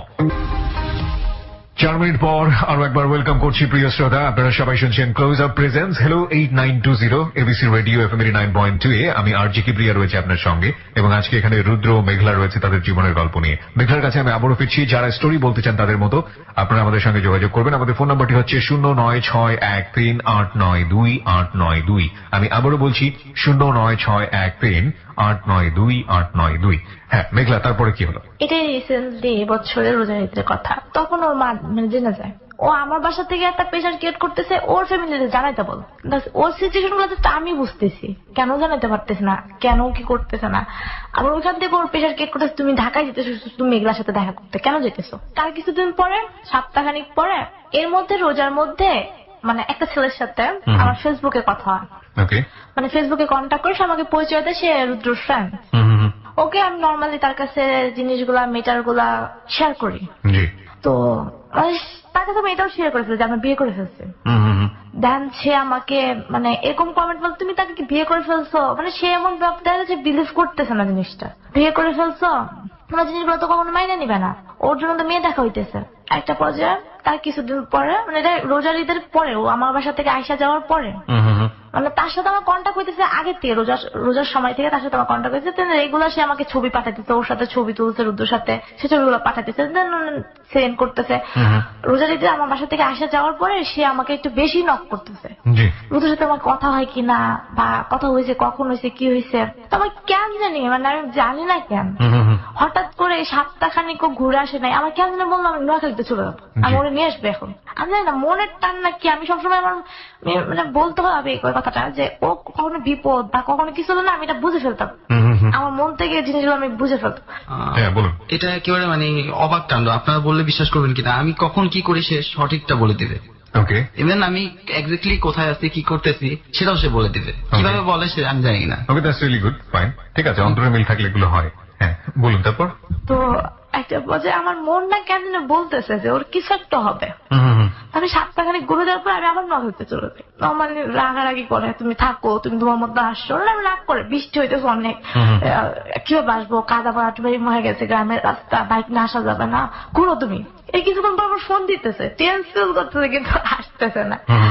তো আমি ওর প্রায় গ্রামের কাছাকাছি চলে যাই, তা আসে মিট করে। তার মধ্যে একটা কাহিনী হয়েছে যে আমার বাবা মা মানে ও জানাইতেছে না দেখে জিনিসটা কেমন নেগেটিভ চলে যেতেছে। আমার মামা চাইতেছে কি এই জিনিসটা কেউ জানে না, ফ্যামিলির মধ্যে এখানে অফ করে দিবে, আমাকে আরেক জায়গায় বিয়ে দিয়ে দিবে। জিনিসগুলো থেকে ঘনায় আসতেছে খুব। আমার বাবা মার সাথে রাগ করে বললো, আবার ওই যে কষ্টটা কেন জানি ফিল করতেছে, এই সব কজ মিলে আমি চলে যাই। ওরে আমি বলতেছি, আমি ওরে যাই বলতেছি আমি আর ঢাকায় যাবো না, আমি নোয়াখালী থাকলে নোয়াখালী থেকে যাবো, তোমার সাথে থাকবো না, আমি নোয়াখালীতে একাই থাকবো। পাকলাম আর কি যাবো। তো সে আমাকে বোঝায়, মাঝে আমার মাও তাকে বোঝায় আমার মেয়েটাকে ঢাকায় দিয়ে যাও। হ্যাঁ, আর ইচ্ছাও ছিল না, সে আমাকে ঢাকায় দিয়ে যায়। গ্রামে যাওয়ার পর সে আমাকে বলতেছে যে আমার বাসায় অনেক প্রবলেম চলতেছে, অনেক চলতেছে, সবাই বুঝে ফেলছে। এটা এখন শিওর ভাবে জেনে গেছে যে ও আমার সাথে মিট করতে আমাকে ঢাকায় নিয়ে আসছে, শিওর জেনে গেছে। ও বাসায় অনেক প্রবলেম চলতেছে, ওর বাসায় নেই। কোথায় আসলো, আমি চিরাং আছি। পরে একটা পর্যায়ে 5 তারিখে আগস্টের 5 তারিখ ওই যে ছেলেটা আমাকে ওর মানে এফবিতে পিক পাঠাইতো, খবরাখবর নিত, ফেসবুকে দেখি আমি তার একটা পোস্ট দিছি। কে পোস্ট দিয়েছে? ওই যে ফ্রেন্ড রূপে আমাকে বলছে যে আমি ওর ফ্রেন্ড। বাই দ্য ওয়ে, এই ফ্রেন্ডটা কি আপনাকে অ্যাড রিকোয়েস্ট পাঠিয়েছিল না? হ্যাঁ, সে আমাকে রিকোয়েস্ট এবং আপনি অ্যাড করেছিলেন তাকে। হ্যাঁ, এই ফ্রেন্ডের সঙ্গে যে আপনি কথাবার্তা বলেন এটা কি আপনার হাজবেন্ড জানতো? হ্যাঁ, আমি তাকে বলছি, সে আমাকে না করছে তার সাথে কথা বলতে। তারপর আপনি কথাবার্তা বলতেন? হ্যাঁ, তার সাথে কথাবার্তা বলতাম এই কারণে সে আমাকে বলতেছে ছেলেটা ভালো না বা হ্যান ত্যান। কারণ আমার ভিতরটা সবসময় কাজ করতে গিয়ে আমার যে জিনিসটা না করা হইতো না, আমি সেই জিনিসটা বেশি করে করতাম। Which is really bad. এর আগেও আপনাকে না করেছে একটা বিষয় নিয়ে, আপনি সেটা শোনেননি। আচ্ছা ঠিক আছে। তো এই ছেলে ফেসবুকে একটা পোস্ট দিয়েছে, কিসের পোস্ট ছিল সেটা? পোস্টটার মধ্যে লেখাটা ছিল এরকম যে আমার ছোট বোনের নতুন লাইফে বন্ধুরা তোমরা সবাই দোয়া করো, তারা যেন সুখে হয়। নিতে ছবিটা ছিল আমার হাজবেন্ডের বিয়ে শেরওয়ানি পরা ছবি, আর একটা মেয়ের মানে বোর শাড়ি টাড়ি পরা, 7টা বোর সাজ। এটা আপনি তার ফেসবুক থেকে দেখলেন? এর আগে আপনার সঙ্গে রুদ্র যোগাযোগ ছিল না ফোনে? হ্যাঁ, যোগাযোগ ছিল, ওর সাথে আমার কথা হইতেছে। This is a very important part. এখন কথা হচ্ছে যে আজকালকার যুগে ফটোশপ করে অনেক কিছুই করা যায়। আমার কাছে মনে হচ্ছিল সবকিছুই মিথ্যা, বাট হাউ ইট হ্যাপেন? যদি সত্যি হয়ে থাকে তাহলে আমি একটু রুদ্রর কাছে যাই। এখান থেকে আমি আপনার কাছে ফ্লোর দিচ্ছি। কি ছিল ঘটনাটা? ঘটনাটা সত্যি ছিল। মানে আপনি বিয়ে করেছেন? হ্যাঁ, ওখানে আমার কিভাবে হলো বিয়ের জিনিসটা হয়েছিল, আমি যখন 3rd টাইম ওর বাসা থেকে যাই, 3rd টাইম বাসা থেকে গেলে জাস্ট আমাকে আমার মা বলে যে তোমার একটা দাওয়াত আছে, চলো দাওয়াতে যাই। ওকে। আমি কিন্তু ওইটাই ফার্স্ট টাইম ফ্যামিলিতে যাওয়া, তো আমি দাওয়াত হিসাবেই যাই। ওটা কি চিটাগাং? না, ওটা হচ্ছে আমাদের গ্রামের বাড়িতেই কাছেই। আচ্ছা। যাওয়ার পথের যখন প্রায় শেষ দিকে, তখন আমার কাজিন এবং আম্মুর কথাবার্তা আমি বুঝে ফেলি। জাস্ট ওই মেয়েটার যার সাথে আমার বিয়ে হয়েছে তার 2 ভাইকে আমি চিনি, কিন্তু তাদের এই ধরনের বিবাহযোগ্য বোন আছে সেটা আমি জানতাম না।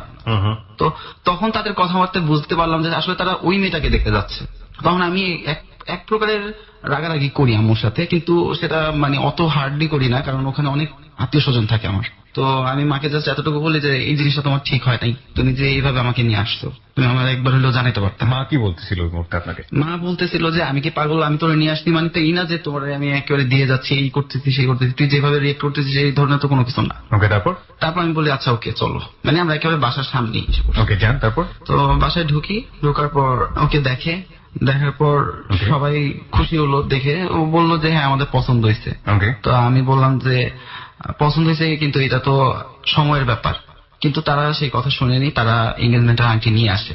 মানে আমি আমার অগোচরে অনেক কিছু হয়ে যায়। তো ওই দিন ফার্স্ট টাইম দেখি এবং ফার্স্ট টাইম এঙ্গেজমেন্ট। ওকে। আর সেকেন্ড টাইম বিয়ে হয়ে যায়। মানে কি? মানে এর মাঝে সময় পাওয়া যায় না। আপনাকে বলেছে কবুল বলতে, আপনি কবুল বলে ফেলেছেন? না, কবুল বলতে বলেছে। কত ছিল? আপনি কি পাগল ছিলেন? রুদ্র, আপনার ভাই যখন এটা জানলো রেহান, তখন সে ফ্যামিলিতে বলেছে যে আপনি বিয়ে করেছেন বা এরকম কিছু একটা? তারা ডাউট করতো। তখন আপনি অস্বীকার করেছেন বিষয়টা? অস্বীকার আমি ফার্স্টে মেনে নিলাম। ওকে, আপনি যাচ্ছেন বিষয়টাকে অনেক বেশি নর্মালি ম্যানেজ করার জন্য, ঠিক আছে, ওকে। কিন্তু যখন আপনাকে বিয়ে দিয়ে দেওয়া হচ্ছে, এঙ্গেজে আংটি পরিয়েছে, তখন পর্যন্ত মেনে নিতে পারছি, ঠিক আছে, আংটি খুলে ফেললেই শেষ। বিয়েতে কবুল বলে ফেললেন, শেরওয়ানি পরে আপনি সেখানে বসেছেন, আপনি বলছেন সময় নেই। শেরওয়ানি পরার একটা ওর প্রতি আমার অনেকগুলো ক্ষোভ কাজ করে, এখানে অনেকগুলো মেটার কাজ করে। এক হচ্ছে আমার মা অসুস্থ ছিল, মানে তারে আমি যদি সেই মুহূর্তে না বলতাম সে খুবই খারাপ অবস্থায় ছিল, এক ছিল এটা। দ্বিতীয় ছিল হচ্ছে ওর প্রতি অনেক ক্ষোভ ছিল, অনেক রাগ ছিল আমার মেঘলার প্রতি। হ্যাঁ, যে আমার 3বার নিয়ে যাওয়া হয়েছে, 3বারই আমার অসম্মতিতে। মানে আমি কোথায় নিয়ে গেছে? আপনার ফ্যামিলিতে নিয়ে মানে ওদের ফ্যামিলিতে? আমাদের গ্রাম থেকে ঢাকা নিয়ে আসা, যেটা কে আপনাকে ধরে বেঁধে নিয়ে এসছে? না, ধরে বেঁধে নিয়ে আসে না। ও আসলে আমি নিয়ে যাব, এটা সহজ ব্যাপার। ও আসলে আমি তাকে দিয়ে আসতে হবে, কারণ আমাদের পথটা হচ্ছে অনেক বড়। This is a very human attitude. ওটা ঠিক আছে, আমার কোনো সমস্যা নেই, কিন্তু এইগুলো আপনি অপছন্দ করতেন, কিন্তু এটা তো আপনার ভাবা উচিত ছিল যে সে আপনার স্ত্রী এবং সে আপনাকে তো এভাবে চাইতেই পারে। তার জায়গাটা থেকে সে কম্প্রোমাইজের জায়গাটা ঠিক আছে, ওকে, কিন্তু সেই জন্য আপনি আরেকটা সিদ্ধান্ত নিয়ে ফেলবেন, এটা অফকোর্স আপনার বাবা মা চাইতেই পারে, কারণ মা তো বারবার বলতেছে, ফ্যামিলি বারবার বলতেছে যে আপনি বিয়ে করেছেন কিনা। আপনার মা কষ্ট পাবে, এটাই স্বাভাবিক, অনেক বেশি কষ্ট হবে, কারণ সন্তানকে এত কষ্ট করে বড় করে লালন পালন করেছে, সেই সন্তান যে মেয়েকে অপছন্দ করে সে মেয়েটাকে বিয়ে করেছে এবং তার বিয়েটা আমি থাকতে পারলাম না, এটা তো বাপ মায়ের জন্য অনেক বেশি কষ্টের ব্যাপার। কিন্তু আপনি কি এটা চিন্তা করবেন না যে সেকেন্ড বিয়ে করে আপনাকে তো ফার্স্ট ওয়াইফের মুখোমুখি হতেই হবে কোনো না কোনো সময়, তখন আপনি আপনার বাবা মাকে কি জবাব দিবেন? না, আসলে আমি এই ধরনের কোনো চিন্তা করিনি। This is called story, this is called really story. এটা আসলে এই ভুলটাকে এদের করে দেখার কিছু নেই, এই ভুলটা আমাদের সমাজে অহরহ হচ্ছে, এবং এই ভুলটা আসলে কি করতে পারে মানে পরিবার এবং সন্তানদের জন্য বাবা মায়ের অযৌক্তিক ভাবে ছেলে মেয়েদের উপরে এই বিয়ের ব্যাপারটা মানে হচ্ছে আমি তোমাকে বড় করেছি সুতরাং আমি যা বলবো তাই, এই জিনিসটাই কাজ করে। এবং একইভাবে এরাও বাবা মাকে ভালো রাখার জন্য মাকে যদি বলি আমি বিয়ে করে ফেলেছি বা বাধ্য হয়েছি, আমার মা সেন্সলেস হয়ে মরে যাবে, এই জিনিসটা এই বাংলা সিনেমার বিশেষ কিছু ছবির নাটক এগুলো যে জীবনকে কতটা বেশি ডিজাস্টার করে। Let's continue the story. আপনি স্বীকার করেন না নাই করেন, এটা আপনার জন্য বিশাল বড় ভুল ছিল। ওকে, তারপর কি হলো? তো একটা আপনি ওকে কি করলেন? আমি বিয়ের ওকে ফোন দিই 5 তারিখে, ফোন দিতেছি, সে আমার ফোন ধরতেছে না। আমি তার ফ্রেন্ডকে ফোন দিই, তার গ্রামের ফ্রেন্ড। আমি কান্না করতেছি, আমি ফার্স্ট টাইম আমার ফ্যামিলি মেম্বারকে জানাইতে চাইনি, আমার এক ফ্রেন্ড এসে আমার ফ্যামিলি মেম্বারকে জানাইতে, আমার বেস্ট ফ্রেন্ড। তো জানার পর আমি কান্না করতেছি, আমার বাসায় তো তুলপাড় শুরু হয়ে গেছে, আমি কান্না করতেছি। আমি সবাইকে ফোন দিতেছি, ওর ফ্রেন্ডকে ফোন দিছি, বলতেছি মেঘলা তুমি যেটা বুঝতে পারছো আমি বুঝতেছি, দেখো ও সিচুয়েশনের শিকার, ও আসলে জোর জবরদস্তি বললো আর যেটা বললো সেটা শিকারও, আমি বুঝতেছি। তো আমার ফ্যামিলি মেম্বার থেকে মানে পারতেছে না ওরে খায়া ফেলতে, এক্ষুনি আমার সামনে পেলে এখন খায়া ফেলতে, দূরে দেখে কিছু করতে পারতেছে না। তো আমি অনেক রিকোয়েস্ট করলাম যে আমি ওর জীবনে ফোন দিব না, আপনি জাস্ট ওর একটা আমার ফোন দেন, আমি জাস্ট ওর সাথে একটু কথা বলবো। তো লাস্ট পর্যন্ত তার সাথে আমাকে কথা বলাতে, তাকে আমি একটা কথা বলি যে তুমি যা করছো খুব ভালো করছো, আর আমি জানি না কেন হয়েছে কাজগুলা, কারণ আমার মধ্যে কাজ করতো যে একটা ছেলেরা কখনো জোর করে বিয়ে দেওয়া যায় না। দিস ইজ রাবিশান স্যার, আমি নিজেও স্বীকার করি এটা কোনোভাবেই সম্ভব নয়, এটা কোনোভাবেই সম্ভব নয়। বাবা মাকে খুশি করা বলুক, যেটাই বলুক না কেন, দিস ইজ অ্যাবসলিউটলি রাবিশান স্যার। ওকে, তো পরবর্তীতে তাকে আমি বলি, তারপরে আমি বলি যে তুমি যেখানে থাকো না কেন তুমি পলায় যাও, আমার বাবা মা তোমাকে ছাড়বে না। এটা বলে আমি ফোন রেখে দেবো, বলে আমার বাসায় অনেক প্রবলেম চলতেছে, ও হয়তো প্রবলেমে ছিল, ফোন রেখে দেয়। তারপর তার সাথে আমার কোনো কন্ট্যাক্ট হয় না। ঠিক 7 তারিখে আমার বাসার মধ্যে আমার চাচারা সবাই এসে বসে, জিনিসটা জানাজানি হয়ে গেছে, এসে আমার বসাইছে। এবার ঠেলা সামলাও।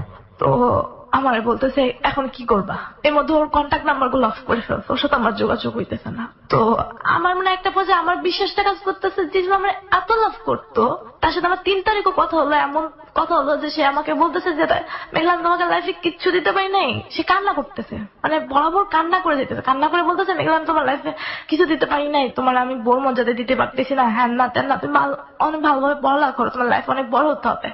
3 তারিখে কথা বললো, সে 5 তারিখে বিয়ে করে ফেললো। তা আমার বিশ্বাসটা কাজ করতেছে যে ওর হয়তো ফ্যামিলি মেম্বাররা জোর করে বিয়েছে।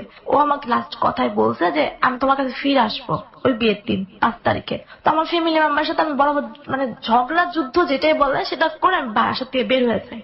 আমার আম্মু বল তুমি যদি এরকম করো বা তুমি এখনো ওর মানে সবাই আমাকে দোষারোপ করে, তুমি এখনো ওর সাপোর্ট কেন করো, বিয়ে করে ফেলছে তুমি সাপোর্ট কেন করতেছো আমাদের সামনে, তার গল্প কেন করতেছো। একটা পর্যায়ে রাগারাগি করে আমি বাসা থেকে বের হয়ে যাই, বের আমার ফ্রেন্ডের বাসা থাকাতে শুরু করি। এদিকে আমি বাসায় মেম্বারদের কারোর সাথে যোগাযোগ করি না, ওর সাথেও যোগাযোগ করি না, তো ওর নাম্বার তো বন্ধই। তো ওর একটা ফ্রেন্ড, ওর সাথে আমার যোগাযোগ হয়, আমার বাসায় আমি নক করতেছি, আমার ফোন ধরতেছে না, আমার আম্মুকে ফোন দিতেছে, আমার ফোন ধরতেছে না, মানে এক হিসাবে বলা যায় যে আমি কি অপরাধ করে ফেলছি, আমি এখন নাস্তা হয়ে গেছি। তো আমি আমার ফ্রেন্ডের বাসায় থাকতেছি, ফ্রেন্ড খুব ভালো। 12 তারিখ মেবি 10 কি 11 তারিখে রুদ্র আমাকে ফোন দেয়, ফোন দেওয়া কল হয়, আমি মানে আসমান থেকে পড়ি, সে আমাকে ফোন দিছে, প্রচুর কান্না করি, সে আমাকে মানে মানে আমার কাছে মাপটাপ যা চাওয়ার চায়, সে আমাকে এরা বলে যে আমার কাছে ফিরে আসবে সে। তাই মনে বলে না আমার কাছে ফিরে আসো, তোমার কোনো দরকার নেই, তুমি যেরকম ছিল সেরকমই থাকো। স্টপ, আমি একটু রুদ্র আপনার কাছে যাই। আপনার সঙ্গে বিয়ে হওয়ার পরে আপনার সেকেন্ড ওয়াইফ, তার সঙ্গে আপনার বাসর ঘর হয়েছে? হ্যাঁ, বাসর। ওকে, আপনি তার সঙ্গে স্বামী স্ত্রী সম্পর্কের মধ্যে গিয়েছেন? না, আমি বাসর ঘর হলে স্বামী স্ত্রী সম্পর্কের মধ্যে জানেননি, আপনি এটা কি বলতে চাচ্ছেন? বাসর ঘর হলেই যে স্বামী স্ত্রীর সম্পর্ক হয় তা তো না। তাহলে কি বলেছেন তাকে? তার সাথে কথা হয়েছে আমার রাতে, বিভিন্ন ব্যাপার শেয়ার করছি, আমার ফ্যামিলিগত ম্যাটার গুলো শেয়ার করছি, আমার লাইফেরও কিছুটা শেয়ার করছি। আমি মেয়েটাকে অনেকভাবে শেয়ার করতে চাইছি ওর ঘটনাগুলো। আমি বিয়ের আগে এঙ্গেজমেন্ট আমি তো খুব কম সময় পেয়েছি। এঙ্গেজমেন্ট হয়েছে যেদিন ফার্স্ট দেখতে গেছি, বিয়ে হয়েছে তারপরই।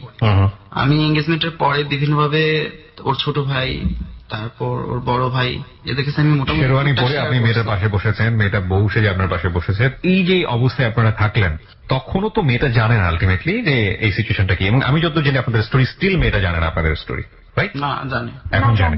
না, বিয়ের 2-3 দিন পরে দুদিন পরে জানাজানি হয়ে গেছে। বিয়ের 2 দিন পরেই জানে। 2 দিন পরে জানতে পারে। তো এই সময়ের মধ্যে আপনাদের মধ্যে কোনো স্বামী স্ত্রী সম্পর্ক হয়নি? না, এরপর হয়েছে। ওকে, ফাইন। এত ভুল কিভাবে করে একটা ছেলে? আমার কথা হচ্ছে যে সে বাবা মায়ের পর্যন্ত সে বাবা মাকে ম্যানেজ করার জন্য বিয়েটা করলো, তারপরে শারীরিক সম্পর্কটা কিভাবে ভুল করে হয়? আপনি আমাকে অ্যান্সারটা দেন। আপনি তো ওকে লাভ করতেন? না না না, আপনি লাভ করতেন না? করতেন তো, স্টিল করেন। ওর প্রতি শারীরিক সম্পর্কটা কেন হলো? ওখানে তো আপনার বাবা মাকে, আমাকে জাস্ট অ্যান্সারটা দেন প্লিজ। ভুল করছেন বা করছেন, যেটা হয়েছে সিচুয়েশনটাকে বলতে হবে আপনাকে। আপনি যদি তাকে ওটুকু সময়ের জন্য স্ত্রীকে লাভ করে থাকেন, সেকেন্ড ওয়াইফকে, ওটুকু সময়ের জন্য আপনি যদি মেঘলাকে ভুলে থাকতে পারেন, তাহলে this is the ultimate situation of your life. First 2 দিন যখন ওর সাথে আমি মেলামেশা করি না, তখনও আমাকে সেই ধরনের কোনো কিছু ওখানেও আপনাকে কেউ একজনকে বাধ্য করে সন্দেহ করে না, বা আমাকে সে ধরনের কোনো কিছু বলে না। যখন ওর সাথে হয় ঘটনাটা ঘটে, তখন এমন অবস্থা, এমন সিচুয়েশন, মেয়েটা আমার দৃষ্টিতে মেয়েটা কোনো খারাপ কোনো অন্যায় করেনি। তো অন্যায়টা করলে আমি করছি, আমি সেটা স্বীকার করি। সে তো আমার কাছে কোনো অন্যায় করেনি। যখন ওর সাথে কথা হয়, তখন মেয়েটা এমন সিচুয়েশন যে মেয়েটা মারাই যাবে। তখন ওকে আমার আমাকে বাধ্য করতে হয় বোঝানোর জন্য যে না, আসলে ওটা আমার পাস্ট ছিল, তুমি আমার নিউ লাইফ। ভুলের স্টেজ গুলো দেখেন। মেয়েটাকে বোঝানোর জন্য মেয়েটার সঙ্গে একটা শারীরিক সম্পর্ক করে ফেললাম, এটা আরো একটা বড় ভুল। একটা হচ্ছে যে এখন কি তোরা দুজনে স্টেজে একসঙ্গে আছে, this is the right situation. মানে এতগুলো ভুল যে করে তাকে কোনোভাবে মাফ করা যায় না। যাই হোক, আমি স্পিচলেস হয়ে যাচ্ছি। একটা মানুষ কিভাবে এতগুলো, সব মানুষকে আপনি কম্প্রোমাইজ করতে গিয়ে নিজের জীবনটাকে কেন না মানে এইরকম কম্প্রোমাইজলেস করে ফেলছেন? বলুন, তারপর আপনার কি দাঁড়ালো? তো একটা পর্যায়ে ওর ওয়াইফের সাথে আমার কথা হয়, তো বললোই। তারপরের পাটে 15 তারিখে রাতে দুপুর পর্যন্ত ওর সাথে আমার কথা হইতেছে, মানে নর্মাল। আমি জাস্ট ওর রিকোয়েস্ট করছি, লাস্ট রিকোয়েস্টটা করছি, তোমার সাথে আমার কোনো, আমি তোমার কাছে কখনো স্ত্রী দাবি না দাঁড়াবো না, তুমি জাস্ট আমার সাথে কন্ট্যাক্টটা রাখো। আমি ওর জাস্ট এটা রিকোয়েস্ট করছি। এর মধ্যে আমার বাসায় কি হইতেছে না আমি জানতেছি না। আমি আমার ফ্রেন্ডের বাসায় থাকতেছি, তো সে আমাকে বলতেছে তোমার বিকাশ নাম্বার আমি টাকা পাঠাই দিই। হ্যাঁ, সেও মানে আপসেট নাকি আসলে আমি জানি না, হয়তো আপসেট। তো আমি 16 তারিখে সকালে ওর ফ্রেন্ড আমাকে ফোন দেয়, রুদ্র তো থানায়। তা আমি ভাবছি কি আমাকে হয়তো বা কোন একটা আরেকটা চাল চালতেছে ওরা। আপনি কি থানায়? তখন কিভাবে আপনাকে থানায় নিয়ে যাওয়া হয়? আমি আসলে জানতাম না। আমি যখন সন্ধ্যাবেলা ওর সাথে কথা বলি লাস্ট, দেন আমি আমার বাসায় ছিলাম। আপনি যেভাবে ভাবতেছেন আমার ওয়াইফের সাথে ওই ধরনের সম্পর্ক, আসলে ওই ধরনের সম্পর্ক ছিল না। ওই দিনই হয়তো বা আমাদের মধ্যে একটা ইয়া ছিল, বাট তারপরে আমি আমার বাসায় চলে আসছি। মানে আমি পারতেছি না ওইখানে থাকতে, পারতেছি না এখানে থাকতে, আমার সিচুয়েশনটা এরকম। তো যখন আমি আমার বাসায় থাকি, তখন ওর সাথে আমার রেগুলার মোটামুটি কথা হয়। যেদিন লাস্ট কথা হয় সেদিন রাতের বেলা আমি যখন আমার ঘরে থাকি, হঠাৎ করে পুলিশ আসে। পুলিশ এসে আমাকে ওয়ারেন্ট দেখায়, আমার নাম লেখা। আপনাকে ওয়ারেন্টে কি বলা হয়? আপনাকে যখন অ্যারেস্ট করে তখন কি বলা হয়? যৌতুক মামলার বলতেছে আমাকে আসামি। যৌতুক মামলার আসামি বলে আপনাকে? হ্যাঁ, এবং বলে যে আপনার নামে মামলা ছিল, আপনার ওয়ারেন্ট বেরিয়েছে। তা আমি বলি যে যৌতুক মামলাটা কে করেছে? আপনি করেছেন, মানে আপনার নাম দিয়ে করা হয়েছে।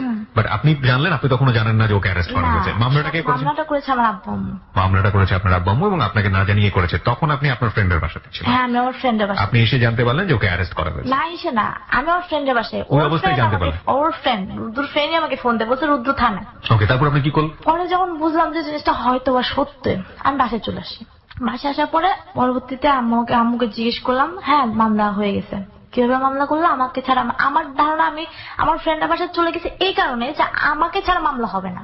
পরবর্তীতে আমি বলিবে আমাকে ছাড়া মামলা কিভাবে করলাম, কাজকে টাকা থাকলে সব হয়। তা আমি তো বরাবর কান্না করতেছি, কেন মামলা দিলা? ও যা অপরাধ করছে। আমি কান্না করতেছি, আমি মামলা ছুটাই ফেলবো। আমি রাগারাগি করতে, ঘরের জিনিসপত্র ভেঙে ফেলছে, আমি মামলা ছুটাই ফেলবো। তোর মামলা ছুটার সুযোগ দিলে না, তুই মামলা ছুটাবি। আমাকে বরাবর ঘরের মধ্যে বন্দি করে রাখা। Stupid thing. আপনারা এত স্টুপিড কেন হন? এই যে প্যারেন্ট যারা আছেন, অভিভাবক যারা আছেন, ওর বাবা আমাকে বলছি না, যারা এরকম ভুল করেন তাদেরকে একটু মানে সম্মানের সাথেই বলতে চাই, মানে এত স্টুপিডিটি কি নিজেদের বাচ্চাদেরকে নিয়ে না করলেই কি নয়? বিয়েটা কি এতটাই হেলা ফেলা জিনিস যে একটা কিছু দেখলাম রাতের বেলা সঙ্গে সঙ্গে বিয়ে দিয়ে দিব?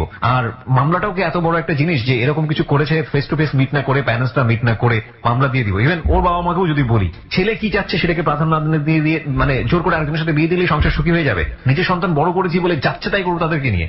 Stupid thing. বলুন বলুন বলুন। তো পরবর্তীতে আমাকে এক পর্যায়ে মানে এখান থেকে আমি কারোর সাথে কন্ট্যাক্ট করতে পারতেছি না। ওদের ফ্যামিলি মেম্বার আমার ফোন নিয়ে নিতেছে, দিনের বেলা আমার ফোন নেই, রাতের বেলা যদি আমি চুরি করে একটু নিয়ে আসি তাও মনে করো হয়তো ওর ফ্যামিলি মেম্বার ঘুমায় যেতেছে, রুদ্র ফ্যামিলি, আমি কারোর সাথে কন্ট্যাক্ট করতে পারতেছি না। এবং আমার বাসায় আমার কোচিং টোচিং টোটালি বন্ধ। সপ্তাহে একদিন যেতেছে, আমাকে কলেজের দারোয়ানকে বলে আসতেছে ও কলেজ বাস ঢুকবে, আবার কলেজ বাজে বেরোবে। বুঝতে পারছি বাসার সিচুয়েশন এরকমই হয়। আমি রুদ্র আপনার কাছে যাচ্ছি, একটা জিনিস আমাকে বলেন, আপনার ওয়াইফ তো সেকেন্ড ওয়াইফ 2 দিন বা 3 দিন পরে ওর সাথে কথা বলে ওর পুরো ব্যাপারটা জানলো, তার রিয়াকশন কি ছিল? তার রিয়েকশন ছিল ফার্স্ট টাইম সে মেনে নিতে পারে না। তা আমি তারে বুঝাই, এটা সত্যি কথা যে আমি তারে বিভিন্ন আশ্বাস দিয়ে বুঝাই। আমি বলি যে দেখো আমার লাভ ছিল, বাট বিয়ে ব্যাপারটা অস্বীকার করি, বিয়ে ব্যাপারটা স্বীকার করি না। বিকজ আমার মনের মধ্যে একটা ভয় কাজ করে যে আমি কি করলাম হুট করে, এখন আমি যদি এদিকে যাই এদিকে সমস্যা, এদিকে যাই এদিকে সমস্যা। তো আমি জাস্ট আমার থিং ছিল আমি এখানে আসি, আমি আপাতত এই ব্যাপারটা সামলাই, দেন আমি ওর সাথে বসে মিট করে ব্যাপারটা আমি সামলাবো, বা আমার যারা ফ্রেন্ড সার্কেল আছে আমি তাদের সাথে আলোচনা করবো ব্যাপারটা নিয়ে। আমি সেই সুযোগটার অপেক্ষায় ছিলাম। তো আমি ওরে জাস্ট আশ্বাস দিই যে দেখো আমার পাস্ট ছিল লাইফে, ওরে আমি অনেক ভালোবাসতাম। এইরকম ঘটনা ঘটলে তার ফ্যামিলি মেম্বার এগুলো খাটিয়ে দেখবে না? হ্যাঁ, তারা অনেকেই জানতো, তারা এই ব্যাপারটা অনেকেই জানতো। জানতো মানে বিয়ের বিয়ে হয়েছে জানতো। ও পরবর্তীতে যখন ওই যে মেয়ে যে মেয়ের বিয়ে করছে, সেই মেয়েটার ভাইটা, ওই যে ভাইটা তো আমার ফার্স্ট টাইম থেকে জানতো ওর সাথে আমার বিয়ে হয়ে গেছে ফেসবুকের মাধ্যমে। তো সেই ক্ষেত্রে তো সে জানে। তো আমার কোশ্চেনটা আমার মানে বিবেকের মধ্যে ক্লাস করে, যে মেয়ের ভাই আমার বড় ভাই যদি জানে ছেলেটা ম্যারিড, তো আমি কেন বিয়ে দিব? আমি আমার ছোট বোনকে কেন বিয়ে দেবো একটা ম্যারিড ছেলেটাকে? অনেক জটিলতা। কিন্তু আপনার কথা হচ্ছে আপনি মহিলাটাকে আপনার সেকেন্ড ওয়াইফকে বোঝালেন যে আপনি আসলে বিয়ে করেননি। না, তার সাথে আমার রিলেশন ছিল এবং আমি তাকে লাভ করতাম, এটা বলছি, এটা স্বীকার করছি যে তাকে আমি লাভ করতাম অনেক। আর আপনার হাজবেন্ড আপনাকে এটা বুঝিয়েছে যে আপনি পরিস্থিতির শিকার, সঙ্গে সঙ্গে আপনি তাকে মেনে নিয়েছেন? আমি তাকে মেনে নিয়েছি বলতে আমি তাকে বলছি তুমি তোমার মতো যদি এভাবে হ্যাপি থাকতে চাও, আমি কষ্ট পেয়েছি তাহলে আমি বকতেছি, কিন্তু আমি তাকে বললাম তুমি ওর মতো যে হ্যাপি থাকতে চাও তুমি থাকো তোমার মতো। জীবনটা আসলে এত সোজা। ওকে, আমরা শেষ পার্টে ফিরে আসবো শ্রোতা, কিন্তু শেষ পার্টটা আসলে স্টোরি অফ দ্য ডে, মানে এটাই হচ্ছে আসল স্টোরি। আমরা খুব অল্প সময়ের জন্য ফিরবো। পরিস্থিতি আসলে শেষ পর্যন্ত কি হয়েছে এটা আপনি চিন্তা করতে পারবেন না। ও কিন্তু জেলে তখন। হ্যাঁ, আমরা এই গল্পে এই জায়গাটাতে ছিলাম। আমরা ফিরে আসতে চাই ছোট্ট একটা বিরতির পর, মাত্র 5 মিনিটের বিরতি। এদেরকে এই কাপলকে যদি আপনি দেখতে চান চলে আসতে পারেন আমাদের ফেসবুক পেজে। আমাদের ফেসবুকের ঠিকানা হচ্ছে www.facebook.com/hello8920। আরো একবার বলছি www.facebook.com/hello8920। এখানে চাইলে আপনার স্টোরিও লিখে আমাকে পাঠাতে পারেন আমার ইনবক্সে। অবশ্যই আপনার সেল নাম্বারটা দিতে ভুল করবেন না। আর এই পেজটিতে যাওয়ার পরে লাইক দিয়ে দিলে আপনি আমার যে অনুষ্ঠানগুলো আছে রেডিওতে প্রত্যেকটি অনুষ্ঠানে অংশগ্রহণ করা থেকে শুরু করে আমার সঙ্গে সরাসরি কানেক্ট থাকতে পারবেন। ফিরে আসছি ঠিক 5 মিনিট পর। 5 মিনিট পর প্রিয় শ্রোতা আমরা আবারও ফিরে এসেছি ক্লোজ আপ প্রেজেন্স হ্যালো 8920-তে। আমি আরজে কিবরিয়া আপনার সঙ্গে রয়েছি এবং আজকে এখানে মেঘলা ও রুদ্র রয়েছে তাদের জীবনের গল্প নিয়ে। বিভৎস ভয়ানক এক গল্প, এবং সেই গল্পের শেষটা আমরা জানি না। এখন যে জায়গাটায় দাঁড়িয়ে আছি সেই জায়গাটাতে আমরা আবারও ফিরতে চাই। মেঘলা, বিয়েটা হলো কত তারিখে রুদ্রর? আগস্টের 5 তারিখে। আগস্টের 5 তারিখে। ডেটটা ঠিক আছে রুদ্র? হ্যাঁ, ডেট ঠিক আছে। ওকে, আগস্টের 5 তারিখ মানে আমাদের সেপ্টেম্বর, অক্টোবর, নভেম্বর, মাত্র 3 মাস আগে বিয়ে হয়েছে। এই 3 মাসের পরিস্থিতিটা কি? ও তো এখন জেল থেকে ছাড়া পেয়েছে, আমরা সেই জন্য স্টুডিওতে। ও জেল খাটলো ও কতদিন? জেলে ছিল 1 মাস 3 দিন। এর মধ্যে আমি অনেকবার ট্রাই করছি ওকে জামিন করায় ফেলবো। নিজে থেকে ট্রাই করেছে? আমি নিজে থেকে ট্রাই করেছি বাসা থেকে পলায় চলে যাবো, আচ্ছা, পলায় চলে ওরা জামিন করে দিব না। আমার খুব কষ্ট হইতো জিনিসগুলো, যে ওর জিনিসগুলো আমি সব জানতাম। ও মানে কিছু কিছু জিনিস আসলে ও সহ্য করতে। নাও টেল মি, আপনার মা যখন আপনি জেলে গেলেন উনি তো আপনাকে চেয়েছিল অনেক বেশি সুখী করতে, নিজেরা সুখী করতে, ওনার অবস্থা কি?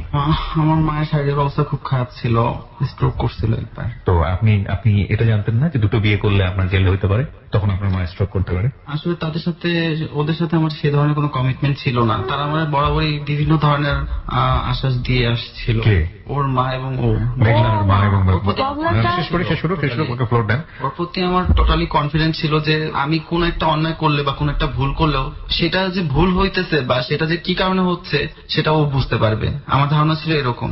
সেকেন্ড ছিল হচ্ছে ওর মা আমার সবসময় আশ্বাস দিত, বিভিন্ন ধরনের আশ্বাস দিত এই ধরনের ব্যাপারে। কি আশ্বাস দিত? আশ্বাস দিত যে ডিরেক্ট বলতো যে তুমি টেনশন করো না বাবা, আমরা ওরকম ফ্যামিলির না, যে তোমার কোনো প্রবলেম ফেস করতে হবে, আমার মেয়েকে ছেড়ে গেলে যে তুমি প্রবলেম ফেস করবা তা না, তুমি প্রবলেমেও পড়বা না, এই ধরনের আর কি আশ্বাস দেওয়া মানে হতো। এটা ছিল এরকম যে যদি তুমি যদি আমার মেয়েকে ছেড়েও দাও তাহলে কোনো তাও আমি প্রবলেম। তোমাকে পুলিশ টুলিশের না ঝামেলা আমি তোমাকে এটাতে ফেলবো না। একটা স্টোরি আছে, এটা শর্ট স্টোরি না। ওর একটা প্রবলেমের কারণে সে ওর প্রায় আমাকে এটা নিয়ে মানে বলতো, আমাকে যদি তুমি কখনো এরকম করো, আমাকে যদি তুমি কখনো এরকম, তাহলে আমি আম্মুর সাথে সেই জিনিসটা শেয়ার করতাম। তো দেন আপনার মা ওকে সান্ত্বনা, আপনার মা হ্যাঁ। ওনাকে সান্ত্বনা দিয়েছে।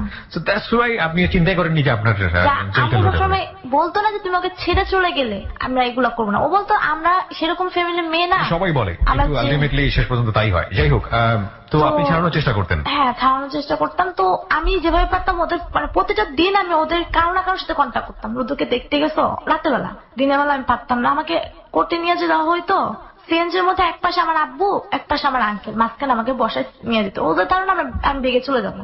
তো তোমার আমি ট্রাই করছি। আচ্ছা, 1.5 মাস পরে আপনি কিভাবে বের হলেন? আম, আমি যখন জেলে থাকি তখন আমাকে বিভিন্নভাবে ইনফরমেশন দেওয়া হতো যে ওরা আমাকে আরো আটকে রাখতে চায়, আরো আটকে রাখতে চায়। জামিনটা কি ও করেছে নাকি না, আপনি না, করেছেন? না, না, জামিনের যে কাগজটা আমার কাছে আসে সেটার মধ্যে ও ছিল না, সেটা করায় আমার দুলাভাই। মানে এটা তো অন্তর্বর্তীকালীন জামিন, আমি যতদূর জানি এটা তো অন্তর্বর্তীকালীন জামিন। মানে আপনি এটা 1 সপ্তাহের মধ্যে হয়ে যায়, বাট আমার জন্য এত লেট হয়েছে কারণ তারা সর্বাত্মক চেষ্টা করছে আপনাকে আটকে রাখার জন্য। এখনো। আচ্ছা, আপনি এই যে আপনাকে যখন জেলে দেওয়া হলো, আপনার সেকেন্ড ওয়াইফ তখন কি করেছে? সবাই তো ওকে দোষারোপ করছে। দোষারোপ না, আপনার সঙ্গে দেখা করেছে জেলে গিয়ে?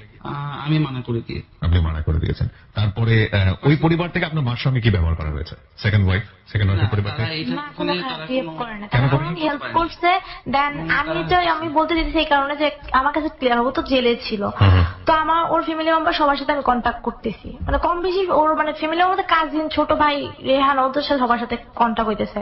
লাস্ট পর্যায়ে ওর ছোট ভাই আমাকে ফোন দিয়ে বলে, দেখো আর কত চালাবা, আমার মা স্ট্রোক করছে আর রুদ্র অনেক অসুস্থ, ও জেলখানা হসপিটালে ভর্তি। এই কথাটা শুনে আমার খুব কষ্ট লাগে। আমি তার সাথে কথা বলে ফোন রেখে দিই।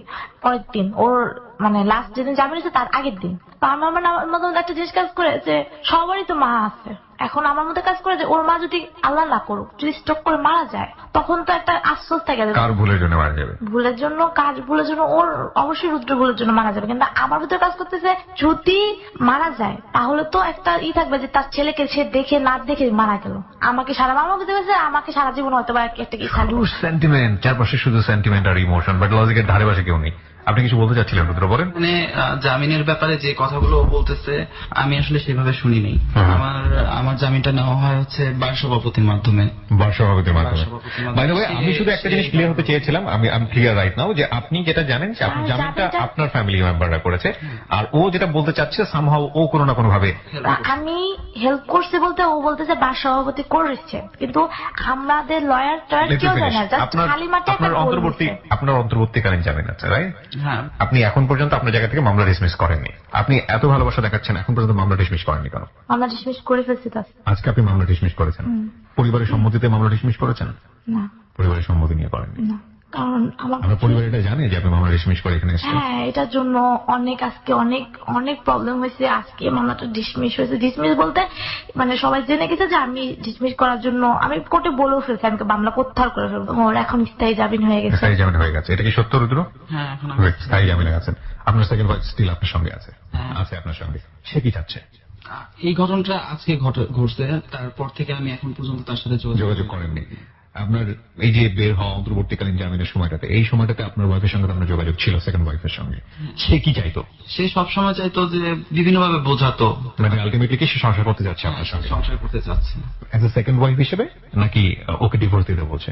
Clear cut answer. হ্যাঁ ডিভোর্স দিতে বলতেছি। ওর কাছ থেকে শুনতে চাই আমি। ডিভোর্স দিতে বলছেন?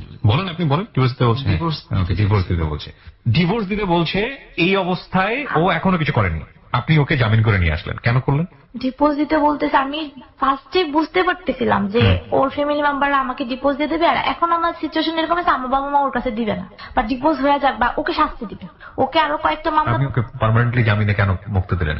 পার্মানেন্ট জামিনে মুক্তি দিলাম এই কারণে, আমি যখন মামলাটা হয়েছে তখন আমার টোটালি আমার কোনো হাত ছিল না। তো টোটালি সবাই দোষারোপ করেছে আমি নাকি করছি, দেন রুদ্রও দোষারোপ করেছে আমি নাকি আমি মামলা করছি। কিন্তু আসলে আমার কষ্টটা এই জায়গায় যে আমি আসলে কিছু জানতাম না। আপনি যে জামিনটা ওকে করিয়ে নিয়েছেন সেখানে আপনার হলফনামাটা কি ছিল? ও যে সেকেন্ড ওয়াইফ বিয়ে করেছে সেখানে আপনার সম্মতি ছিল, এটা লিখেছেন আপনি? না এটা লিখি কি না। বলেছেন তাহলে? আমি লিখছি ওরা যে সেকেন্ড বিয়ে করছে এটা এখনো কোর্টে পরিষ্কার হয়নি, কোর্ট জানে যে আমাদের একটা বিয়ে হয়েছে।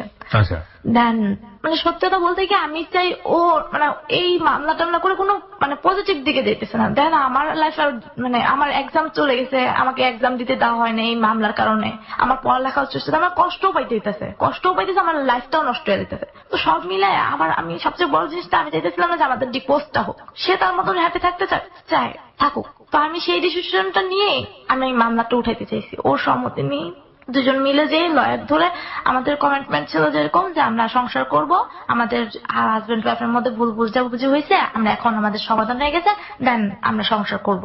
কিভাবে সংসার করবেন আপনি? ও কি বলেছে আপনাকে? সেকেন্ড ওয়াইফ নিয়ে আপনাকে দিবে? না, তাহলে আমি তো সংসার করব কিভাবে, মামলাটা তো মীমাংসা করার জন্য এটা বলছি। তো দেন আজকে মামলাটা মীমাংসা হয়ে গেছে, আমাকে কালকে আমি যখন মানে কোর্টের মধ্যে অনেক প্রবলেম হয়েছে। আমার কোশ্চেনের অ্যান্সারটা হচ্ছে না। আমি ফিউচার দেখতে চাই আপনাদের। একটা হচ্ছে কি আপনি কি চাচ্ছেন তার সঙ্গে থাকতে, সংসার করতে চাচ্ছেন? আমি তার সাথে সংসার করতে চাচ্ছি বলতে তার সাথে তো সংসার হবে না। কেন হবে না? হবে না বলতে আমার ফ্যামিলি মেম্বার ওকে মানবে না, ওর ফ্যামিলি মেম্বার মানবে না, দেন ওর ওই ওয়াইফ আমি যেরকম ওকে কনসিডার করে ফেলতেছি, আমি আমার দাবিটা করেছি এই কারণে।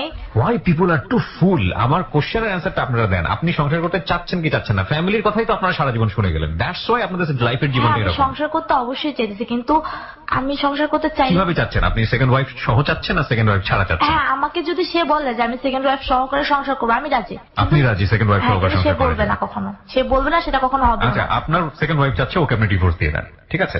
এবং ও বলতেছে যেটা যে ও সংসার করতে চায়, আপনার ব্যাপারে যথেষ্ট লিবারেল সে প্রথম থেকে এখন পর্যন্ত, যেটা বুঝলাম। নইলে মামলা আসলে তোলার কথা না। আপনার উপযুক্ত শাস্তি হওয়া উচিত। ও যদি, আমি জানি না ও কোন ইমোশন দিয়ে চলে। জোর করেই মামলা তুলেছে। আমিও রাজি ছিলাম না যে ও মামলা তুলুক। কেন আপনি রাজি ছিলেন না? আমি চাইছি আমার ফ্যামিলি একটা সাজা পাক। Exactly, that's your point. I like. আমি এতক্ষণ পর আমার কাছে মনে হচ্ছে যে এতটুকু আমি পছন্দ করলাম আপনার কাছ থেকে। সাজা পাওয়া উচিত ছিল। আমি মামলাটা না উঠালে ওকে আজকে আবার আটকে ফেলতো। না, ফেলা তো উচিত ছিল। ওর 10 বছরের জেল হওয়া উচিত ছিল আমার মতে। 10-15 বছর জেল হলে আপনিও কষ্ট থাকতেন। আমি খুব রুড হয়ে যাচ্ছি, আমি সরি টু সে। আপনিও খুব কষ্ট থাকতেন, আপনার ফ্যামিলির একটা শিক্ষা হতো, ওর ফ্যামিলির একটা শিক্ষা হতো। আমার কষ্ট লাগছে সেকেন্ড যে মেয়েটাকে বিয়ে করেছে এই মেয়েটার জন্য, কারণ এই মেয়েটা নিরপরাধ অবস্থায় শাস্তি পাচ্ছে এবং পাবে সারাটা জীবন। ইউ গাইজ আর টু ফুল, এবং শাস্তিটা হলো ওই মেয়েটার। আপনাদের সবারই ভুল আছে, কিন্তু ওই মেয়েটার কোনো ভুল নাই। ওর দিক থেকে হয়তো ছোটখাটো কিছু ভুল ছিল, জাজ করা উচিত ছিল ছেলেটা সম্পর্কে, এটা ঠিক কিনা, যেহেতু ছোট ভাইটা জানতো বা বড় ভাইটা জানতো, কিন্তু শাস্তিটা আলটিমেটলি ওই পাবে। যাই হোক, আমি আপনার সিদ্ধান্তের জায়গায় আসতে চাই। আপনার ডিসিশন কি এখন আমাকে বলেন? আমার ডিসিশনটা আসলে আমি এমন একটা সিচুয়েশনে আছি যে জায়গাতে দাঁড়িয়ে নিজের সিদ্ধান্ত দেওয়ার মতো মানে এত বড় একটা ডিসিশন নেওয়ার মতো অ্যাবিলিটি মনে হচ্ছে আমি হারিয়ে ফেলতেছি। মানেটা কি? মানেটা হচ্ছে এরকম আমি নিজেই বুঝতে পারতেছি না। তো আপনার উচিত ছিল না তাকে বের করা। তাকে সিদ্ধান্ত নেওয়ার জন্য জেল খুবই ঠান্ডা একটা জায়গা, ওখানে থেকে ঠান্ডা মাথায় ভাবার উচিত। আমি জিনিসটা সহ্য করতে পারতেছিলাম যে ও জেলে থাকবে, এত কষ্ট থাকবে, এই জিনিসগুলো আমি সহ্য করতে পারতেছিলাম না। আজকে রাতের ঘুম অনেক কিছু হারাম হয়ে যাবে শুধুমাত্র রাগে এবং ক্ষোভে। এবং আর আমার ওর প্রতি সত্যতা বলতে আমি সেই মেয়েটার কথা চিন্তা করে আমি জামিনটা এই কারণে করাইছি যে সে তার নিয়ে সংসার করুক, খুব ভালোভাবে থাকুক। আর আমি নিয়ত করে ফেলছি তার সাথে আমি এই হয়তো অনুষ্ঠানটা পরে আমি তার সাথে আর যোগাযোগ করবো না। যোগাযোগ করবেন না? আপনি তাকে ডিভোর্স দিয়ে দেন, এতই ভালো যখন বাসেন। না, ডিভোর্স দিব না। আমি চাই আমার লাইফের মানে হোল লাইফের মধ্যে আমার হাজবেন্ড বলতে তার নামটাই থাকুক। থাকুক। আপনি নিজে থেকে মনে করলেন, তো তাকে আপনি আইনগত ভাবে ও ডিভোর্স দিতে চাইলেও তো আমি নিব না। আপনি নিবেন না, তাহলে আপনি সেকেন্ড ওয়াইফকে নিয়ে ওকে নিয়ে কিভাবে সংসার করবেন? আপনি সিদ্ধান্ত নিতে পারছেন না। আমি this is very fullest attitude.